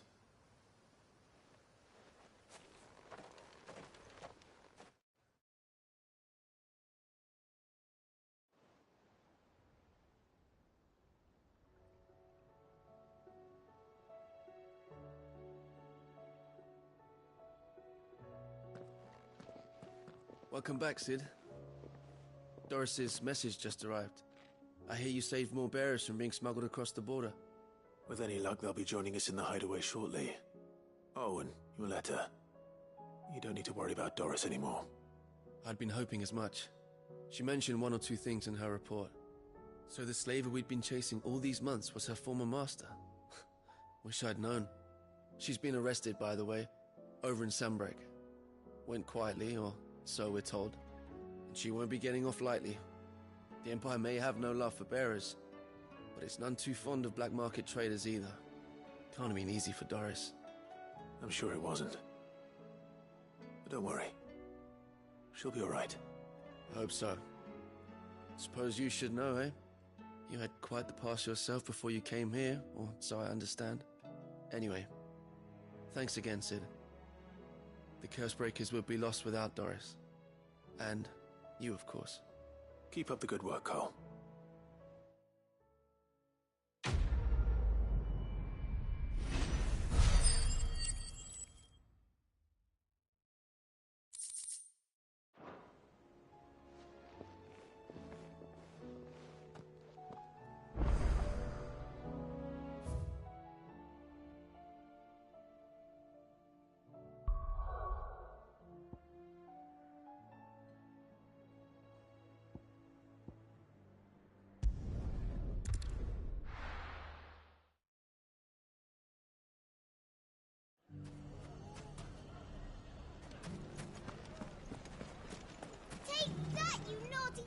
Clive! To what do I owe the pleasure? I just wanted to see how the town's been faring since you brought everyone together. Since we brought everyone together, all is absolutely wonderful. Conrad and Natalie's hands remain safely away from each other's throats, and firmly at the helm. Our stores are full, and the bandits still too disorganized to raid them. Just as the good Lady Jane and Lord Underhill intended. Are you a lord? Lubor's going to be one too. They're going to make him the Lord of Dalimil, because of how he stopped all the grown-ups from fighting. It's the mayor of Dalimil, dear child, and the vote hasn't taken place just yet. But if the people wish me to lead them, I shall. And my first act will be to build a school so that menaces like you two learn not to interrupt your elders. Speaking of menaces, there may be a rather worrying one just over the horizon. May there indeed. I'm afraid the example Conrad and Natalie set in putting aside their differences and presenting a united front might have caught the bandits' attention.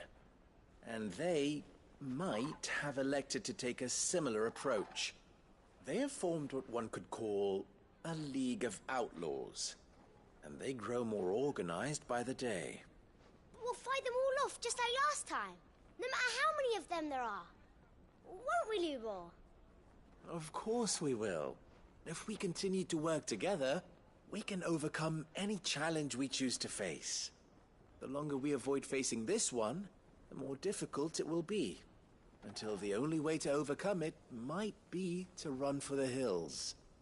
Our best hope is to nip these efforts at organization in the bud, by finding those ne'er-do-wells who have yet to join the cause, and ensuring that they never do. Perhaps a certain Lord Underhill might be willing to lend us his aid once more? How could I refuse? Thank you, my lord.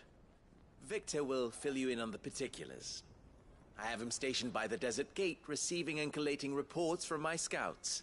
Such an amenable soul. He reminds me of you. I'll go and speak with him.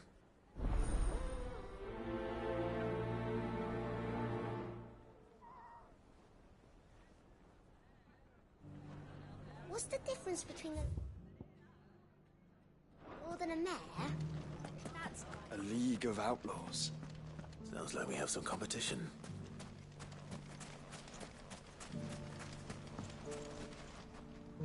Still in Dalimil, Victor? Ah, Sid. I thought you'd have returned to Cosnis by now. I did.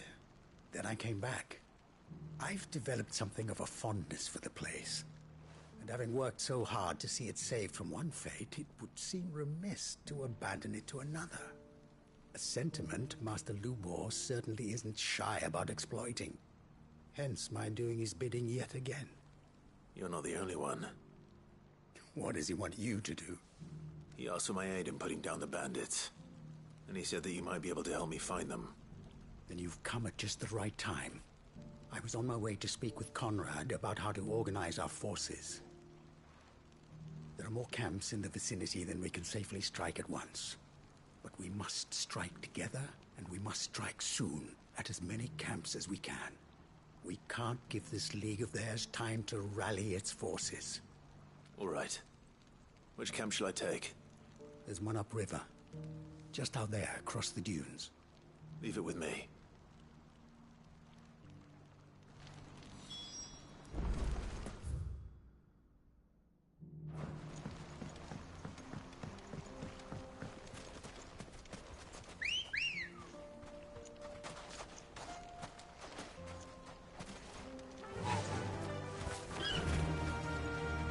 Those ne'er-do-wells.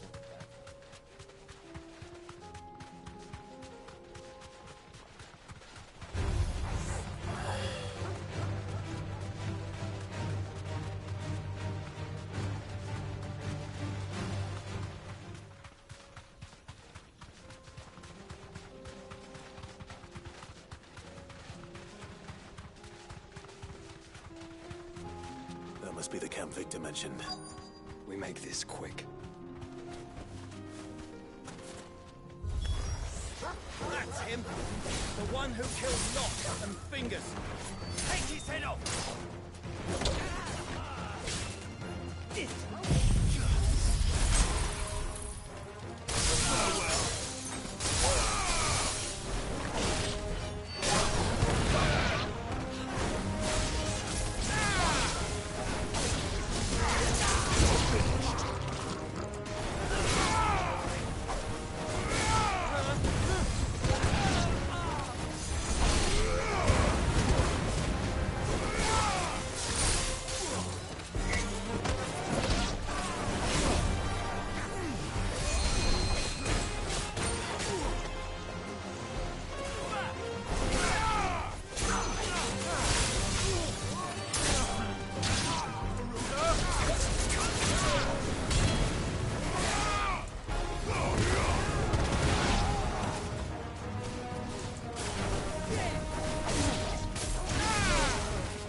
I'd better let Victor know. Sid, where are you? Ah, I see the bandits didn't pose you any trouble. No, but... that's not why you're here, is it? No. Something's happened. We need you back in Dalimil. What is it? The whole town's in uproar. They're saying that Lubor is a bearer. What? Seems that one of our parties wasn't as thorough as they should have been. They let one of the bandits escape, and his escape route took him right through Dalimil. Some of the children spotted him, and he was about to silence them. And when Lubor felled him with a bolt of magic, and without a crystal. But that's not possible. It is, if he's a bearer and has been hiding it all these years, which is what people are saying. If he has, well, I wouldn't blame him. No man is branded by choice. Still, all those people see is a man who's lied to them all his life. One who was made a leader of himself when the world believed he should have been a slave. Fuck. I don't know where we go from here, but I know one thing. Lubor needs all the friends he can get right now. You're right.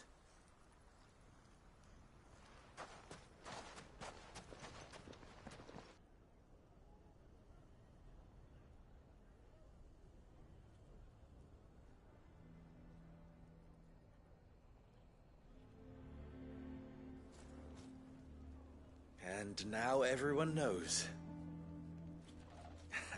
I made it a habit to keep a crystal close at hand for just such an occasion. And when that occasion arose, I forgot to reach for it. Well, it was bound to come out sooner or later. We're sorry, Lubor. We tried to keep running, but we just couldn't anymore. There's nothing to be sorry for. I rather enjoyed playing the hero for once. All that matters to me is that you two are safe. Look at him talking to his betters like it's nothing. All lies, I'll wager. Just like the ones he fed us all these years. Once people make up their minds, it's hard to change them. We need to do something, and quickly. Convince the people not to let their prejudices blind them. Convince them that nothing has changed.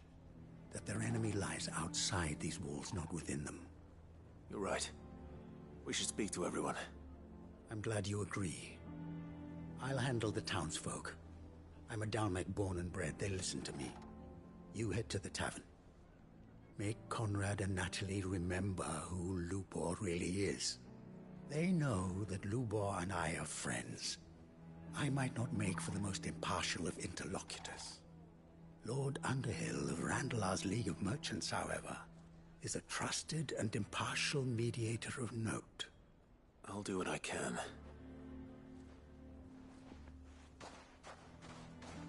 Lubor, stay here with the children. I can't promise anything, but we'll try. And that is all I can ask of you.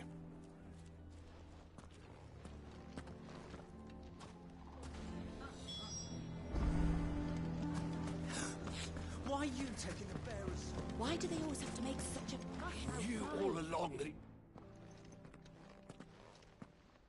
Forgive me for disturbing you, but could I have a moment of your time? I've seen your face before. As have I. Lord Underhill, wasn't it? Of the League of Merchants. That's right. I wanted to speak to you about Lubor. The rumors that he's a bearer. All true, I'm afraid. He'll never be mayor now. Not if I have anything to do with it. But what of his wares? Bearer or no, his steel is highly valued throughout the Republic. In this, at least, he's done the town a service. Might that not earn him a little leniency? Leniency? He pretended to be one of us when he was laughing behind our backs all the while. I'm sorry, my lord, but he lied to us. He lied to you. He cannot be trusted. So what do you propose? Will you drive him from his home? Close his forge? Perhaps.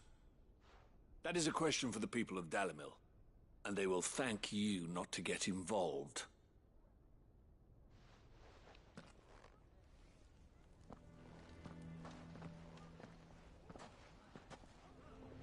The townsfolk have made their minds up.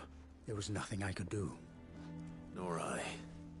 Conrad and Natalie refused to consider anything but their own wounded pride. You never know. Once their anger is cooled, they might see things differently. For now, we should report back to Lubor. All right.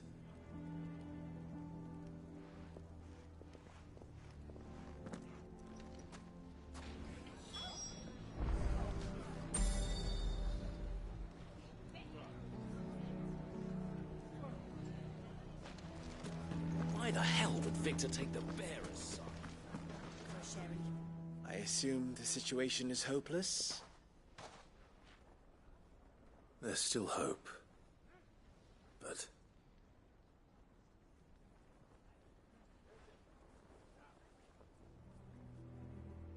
But perhaps not in this lifetime, I think it's fair to say. You mustn't think like that, Lubor. Give them time. They'll come around. We'll talk some sense into them in the end, you'll see. No, you won't. And your efforts would be better spent elsewhere. But Lubor... Rosina would often tell me that steel does not lie, that a blade is a reflection of the smith who forged it. To yourself be true, that was her point. Rather an ironic one when you consider that her life was taken with a blade of her own making.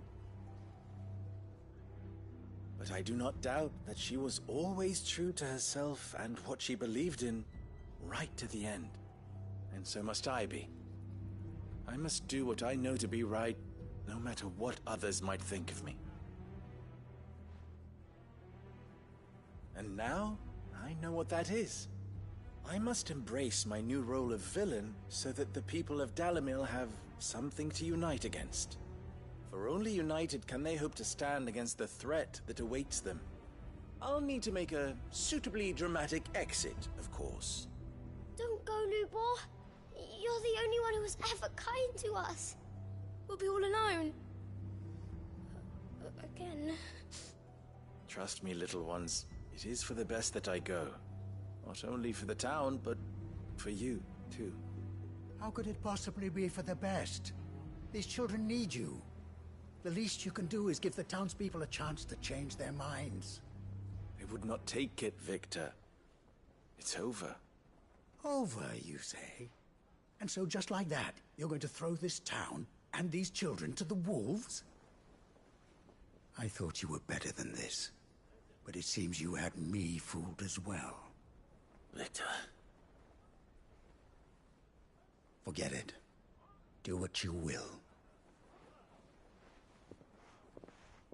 You sure you're making the right choice, Lubor? Of those available to me, I believe it's the best one. Yes. Ah, but where are my manners? Here. A reward for clearing out that bandit camp. Right then. I have packing to do. If there's anything I can do. Anything. I'll bear it in mind. Thank you.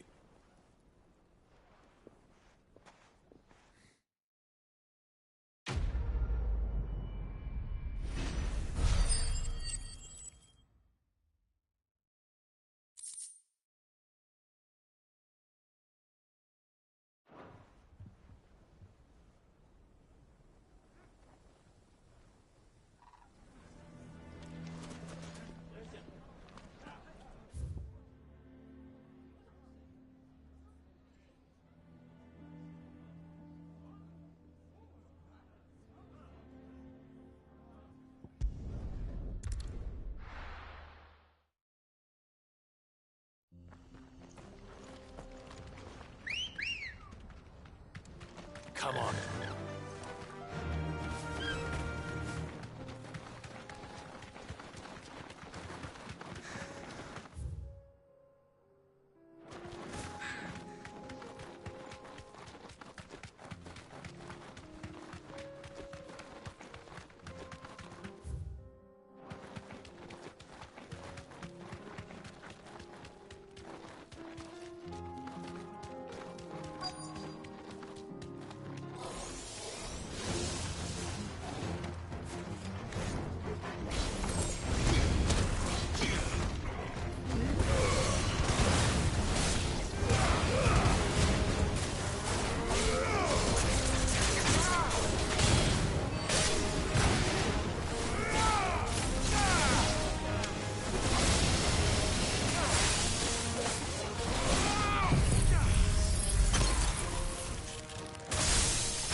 Two down, one to go.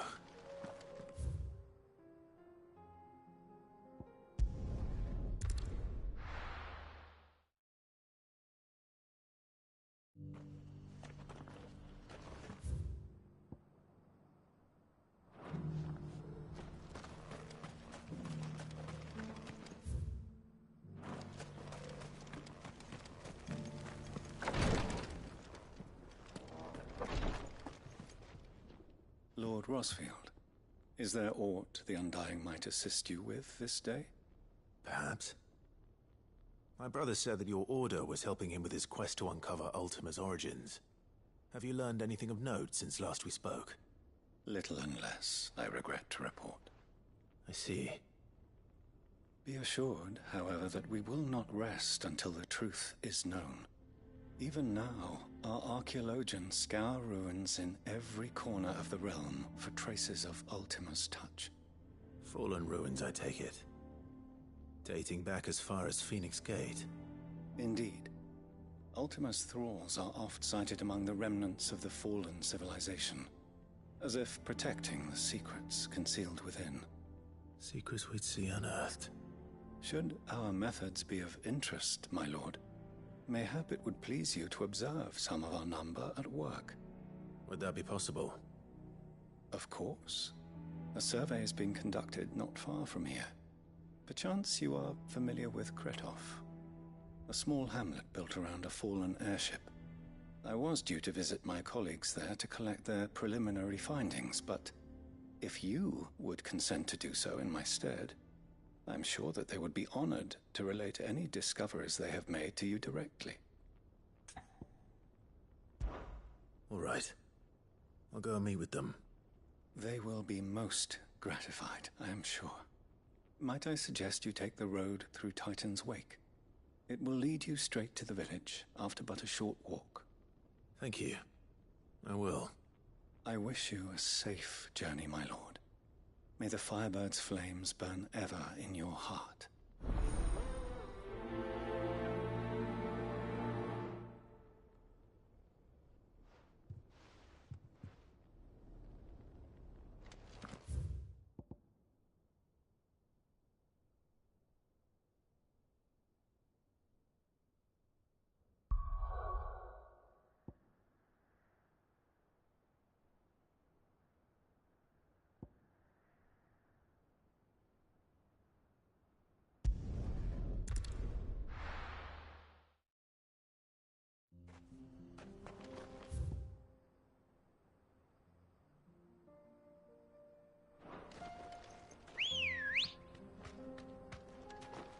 Come on. Run like the wind.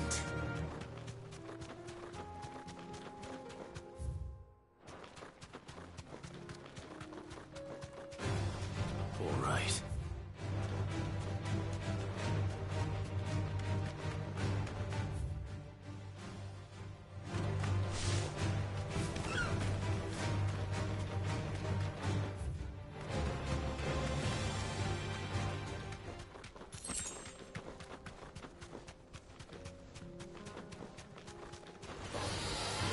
Back.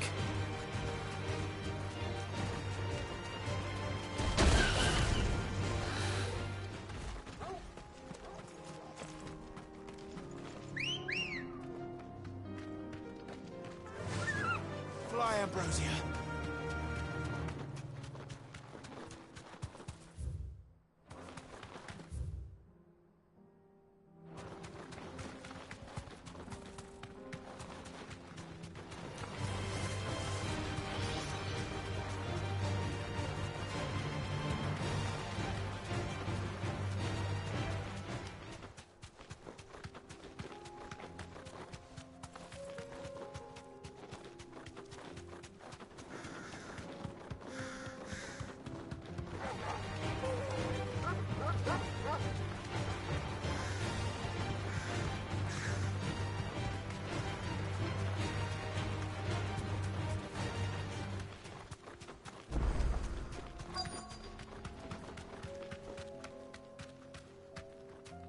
Thanks, girl.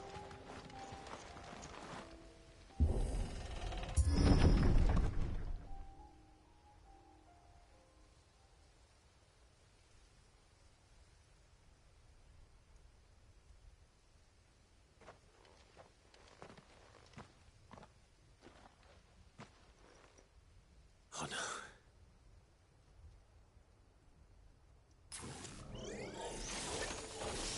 You'll pay for this. There may still be survivors. All the more reason to rid this place of echoes.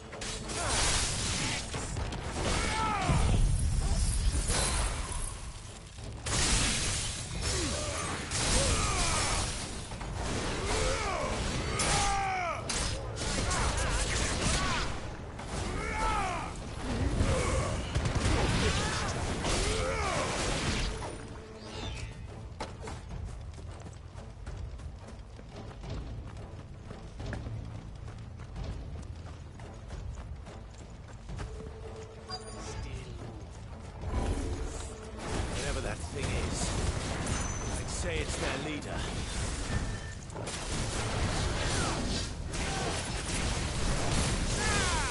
Slow.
Should have stayed in the past. These must be Cyril's colleagues. You have our thanks, stranger. Who are you? Ah, forgive me, my lord. I did not recognize you. You are Lord Rosfield, are you not? We are archaeologians, tasked with surveying this site.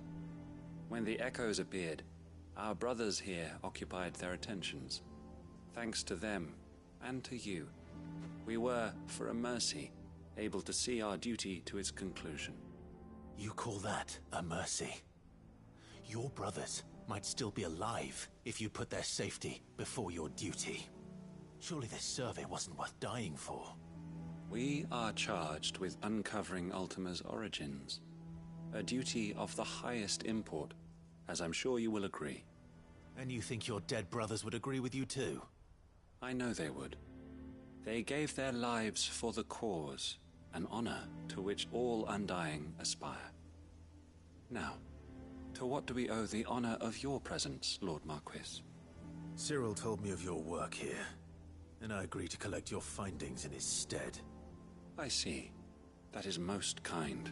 Pray, take them then, with our humble thanks. May the Firebird's flame burn ever in your heart, as it does in ours.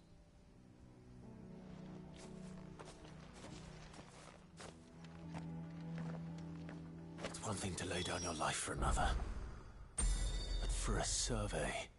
Forgive them, Clive. The Undying live by a very different creed, and nothing we say will change that. Come. Let us deliver their findings to Cyril, that their deaths might not be in vain.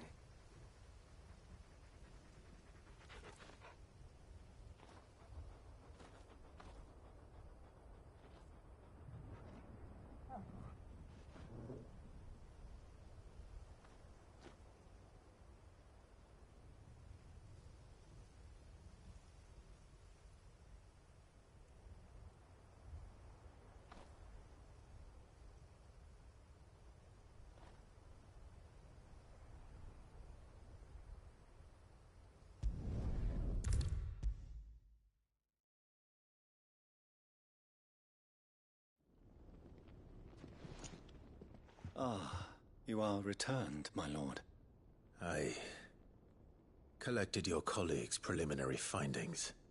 Here, take them.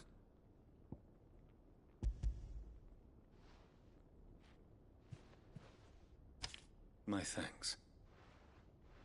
I shall study them, and inform you forthwith if I discover aught that might aid you in your fight against Ultima. Cyril, your survey party suffered several losses in Kretov. Losses which could have been avoided, had the others not chosen to complete their work, instead of saving their friends. Were these your orders? No. this was their choice. Every Undying devotes his life to the service of the Phoenix. It is our sole duty, and should we die in discharging it, so be it. Even when death is avoidable. My lord, I fear that this is not a point over which it would be fruitful to argue. The Undying have served the Phoenix for countless generations, and your opinion of our methods, however earnest, is not like to change them. We live to serve the Phoenix. Our very order exists for that purpose, and that purpose alone. Cyril, I know that you and your brethren answer only to Joshua, but allow me to offer you a word of advice. It does not further the cause of the Phoenix to have his loyal followers surrender their lives without good reason. Provide your survey parties with an escort, that they might live to do their duty for years to come. Think not only of how you can serve the Phoenix, but how Joshua would want you to serve him. Please. For all our sakes. I thank you for your advice, my lord. If you will permit me to respond, our faith in his grace, Joshua Rossfield, is absolute. And we of the Undying will do what we believe is right to fulfill our duty unto him. As first shield to the Phoenix, I am sure you understand what it means to do one's duty. I do. Then we are of the same mind. And it is my hope that we may continue to do our duty together.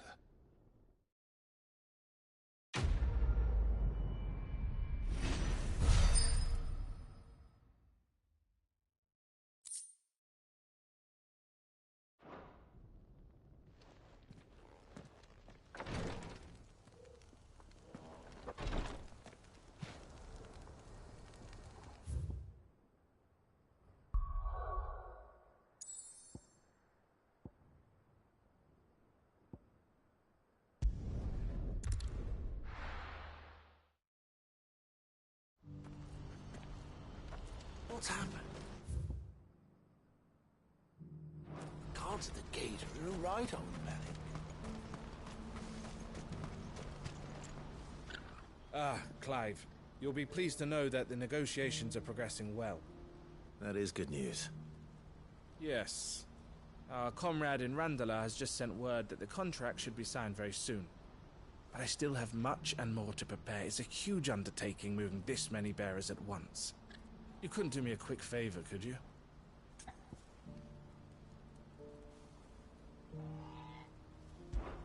What is it this time? More wild beasts?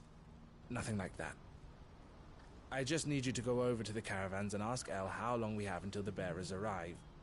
Find out exactly how much faster I need to get all these supplies moved. All right. I'll go and ask.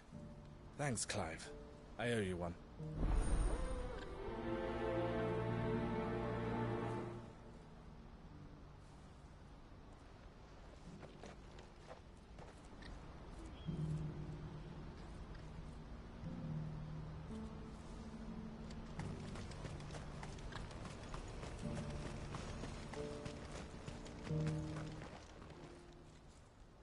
Don't blame yourself, El.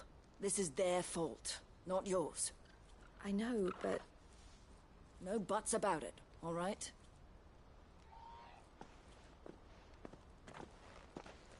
Is something wrong? Vonnie came to give me a message from our intermediary. The talks with the Republican Army have fallen through. They've reached an agreement with the Silver Peak Consortium instead. Though prices have fallen of late, we deliberately offered above the going rate to try and deter other bidders. But the Consortium offered double what we did, and the Army jumped at the chance. And you had no opportunity to make a counteroffer? None at all. And we were so close. El? What's happened? I saw Vonnie leaving. She didn't look happy. And with good reason.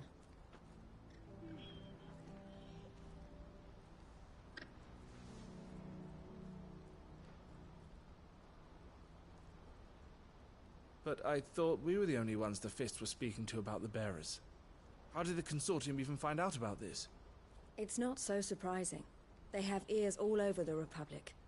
This isn't over. The Consortium will have to sell these bearers eventually, and at the price they paid, buyers will be few and far between. I'm going to Randalar myself. Alone? You sure that's wise? Are you offering to be my bodyguard? How kind. Meet me at the checkpoint near the capital gates. I'll send an owl ahead and request a meeting. You go to Cashlock, Theo, and get everything ready. We've waited far too long as it is. Even if I fail to free these bearers, there will be others. Someone needs to prepare the place and keep any prowling beasts at bay. Oh, and that's me, is it? Well, it looks like I'm following orders till she gets back from meeting the Silver Peak Consortium, who've been doing their best to undermine our scheme. She'll never join them after this, surely. No, she said it herself. She still has plans for Cashlock, even if this one falls through. She means to stay with us, then. I can't say I'm not happy to hear it, but... is this what she really wants? You have to trust her. You're right. It's what she wants now. And if Elle's off fighting for the cause, I should do my part too. So I bid you farewell and safe travels, my friend. I'll gather my men and leave for Cashlock. We'll make sure the place is well stocked and defended. You go to Randalar and see if you can stop my sister biting the Consortium's heads off. If she won't consider her prospects, someone has to. I'll do my best.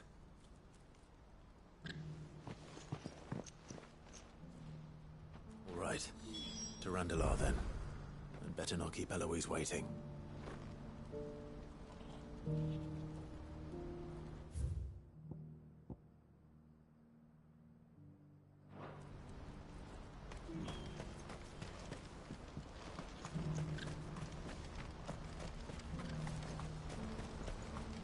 What's happened?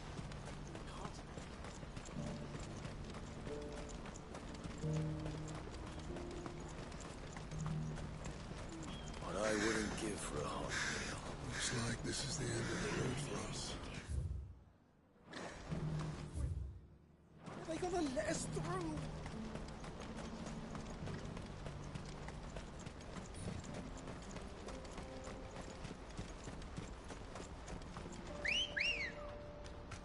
Come on.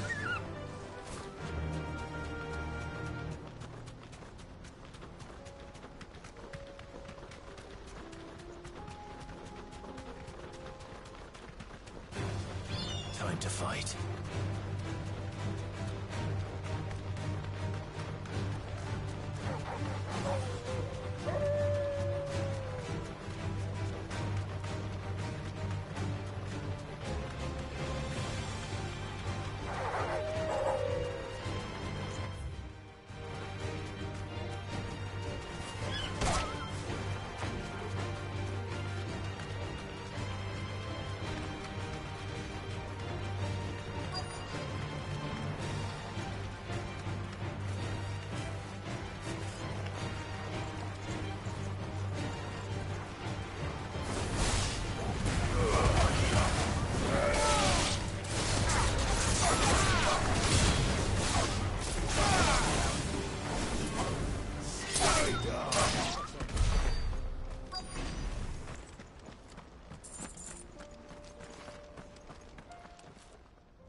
I hope I didn't keep you waiting. Did you arrange to speak with the Consortium? Here they are now. You wish to consult with me? I did. It's about the bearers you recently purchased from the Fist. We had all but finished making arrangements to buy them ourselves. And then you stepped into the fray. You misunderstand. The Consortium had an interest in purchasing them from the very first. It was only our regard for you that kept us from bidding. But your hesitancy in accepting our offer to you suggested that the regard was not mutual. And so we resumed our business. I did not hesitate. I am simply not inclined to make such decisions without first giving them due consideration. But what is done is done. Come then. How much do you want for them? Alas, you are too late yet again. We rarely take on such Unconventional merchandise without a purchaser in mind. The bearers belong to him now. Who is your buyer? A trader from across the water. A most demanding fellow, if it's any consolation. He insisted the bearers be fed, dressed, even given their own bunks for the voyage over. That's what you get when you deal with continental types. I wouldn't know. Oh yes, the culture on the continent is quite different to ours. They pay good money for bearers not fit for the knacker's yard, and treat them like kings. But as long as they pay... That does sound unusual. No matter then. If they've already left our shores, there's little that can be done. Allow me to withdraw my interest. And with it, my interest in joining your organization. My associates will be sorry to hear that.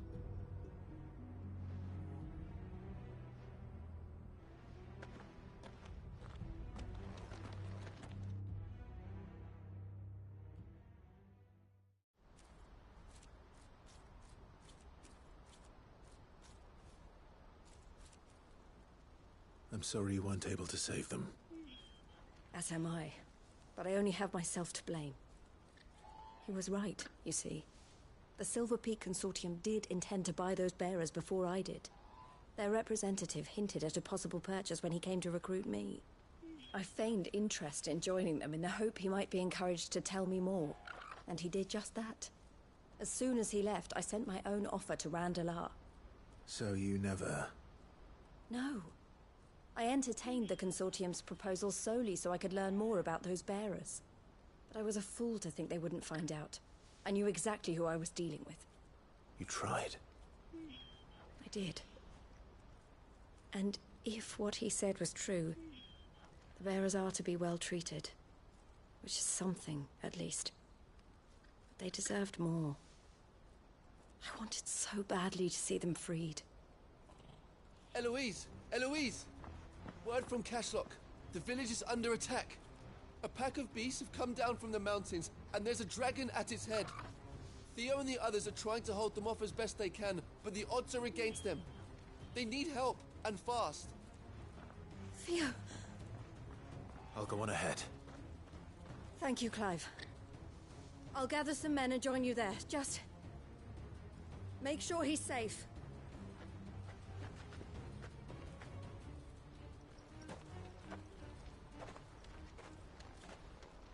Hold on, Theo.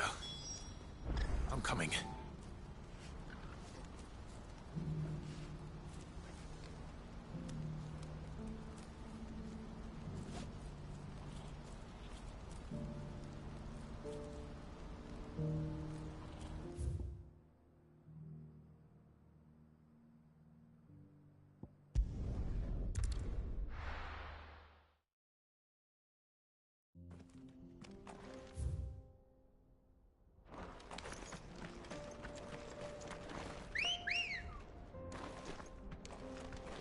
Ready, go?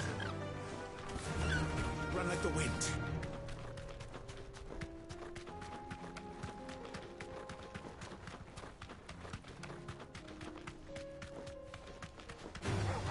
All right.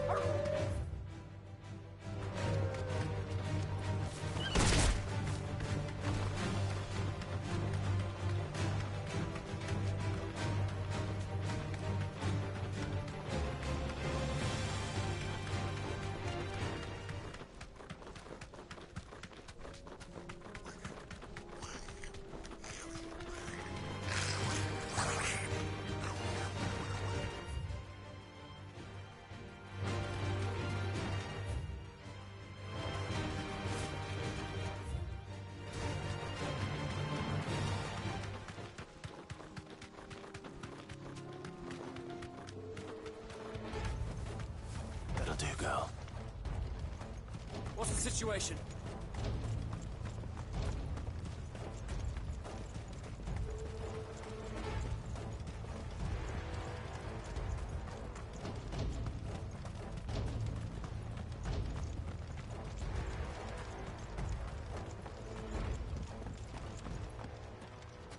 Where's Theodore? Upriver! He led the dragon that way to keep it from the village, but the whole area's flooded with ether. Just have to pray he makes it out in one piece. I can do better than that. Torgal, with me.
Damn it. The ether's too thick. These creatures have already turned.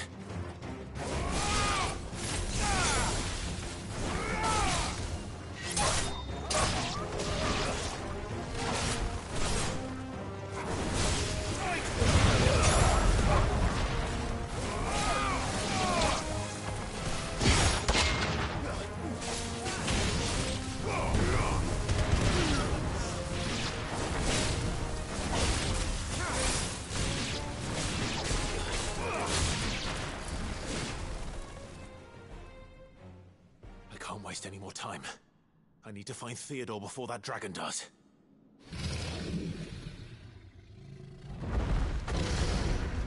Looks like it's found me. This thing's turned as well. This isn't going to be easy.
Theodore, you had me worried for...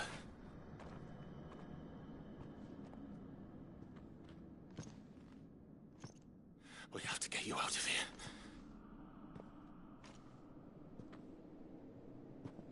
I think it might be a little too late for that. Bearer or no, there's only so much ether a man can take, and that Drake just wouldn't let me leave. You have my thanks, Sid, for finishing what I could not. For keeping Elle's dream. Theodore!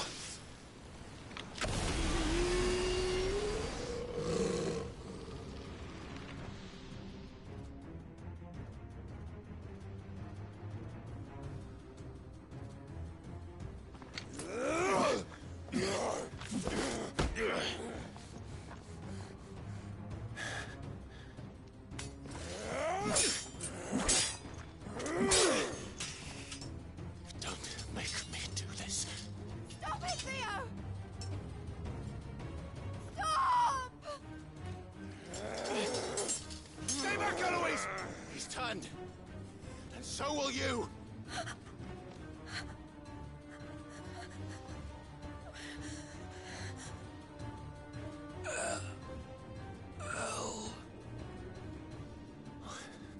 Theodore.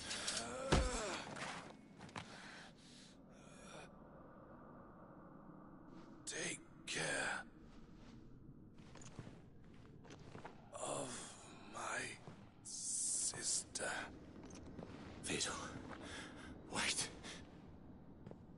Goodbye, Elle.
Thank you, Clive. I think I'll be all right now. That was true bravery he showed. Leading the dragon away from the village like that. His first instinct was always to protect people. To put others' well-being before his own. And now he's gone. Because I sent him to that place, against his will. It wasn't against his will. He was ready to do whatever it took to show you he could stand on his own. So that you would finally be free to live your own life. To live my own life? He never could come to terms with the choice I made. What exactly happened? You once told me Theo was the first bearer you ever helped.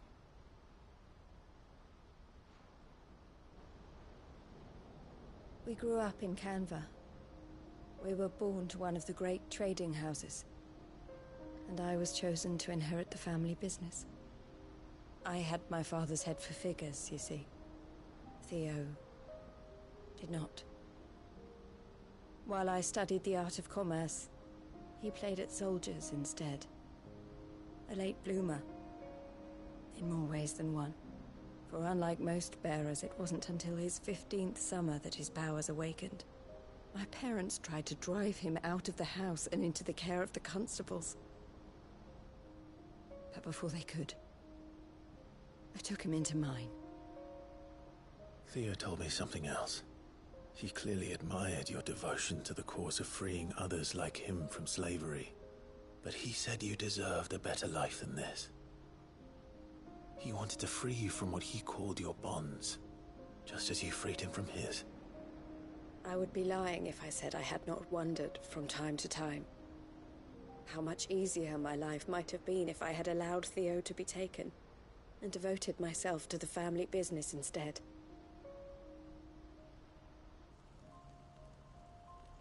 But I have never regretted the decision I made. Being with my brother meant more to me than tradition or reputation. I only had to look at him to remind myself of that night and the choice I made and the fact that I would make the same choice in a heartbeat.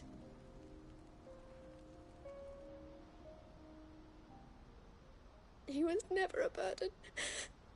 How could he even think that? If anything, I was the one who weighed him down. You weren't, Eloise. He said it himself, that he had always been grateful to you for saving him, and that he wanted to repay you by letting you live the life you were denied. Neither you nor Theo weighed each other down. You loved one another. You did whatever was necessary to continue living your lives together, and you always would have.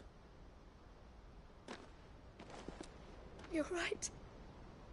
All I ever wanted, all I ever did, it was so we could be together. Oh, Theo, why did you have to...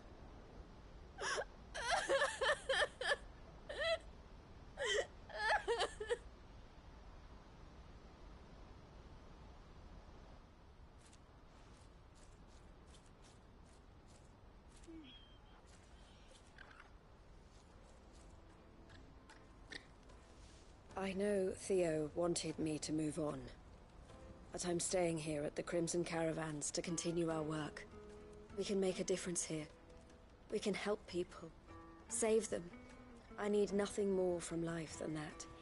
So I'll carry on doing what we do, ensuring that goods, people, bearers get where they need to be, bringing smiles to people's faces just like we always have, and to Theo's, wherever he is. This is the life I have chosen. The life I will always choose. I've made a choice of my own, to continue helping you however I can, whenever you need it. Thank you, Clive. Let's go on together then, for Theodore.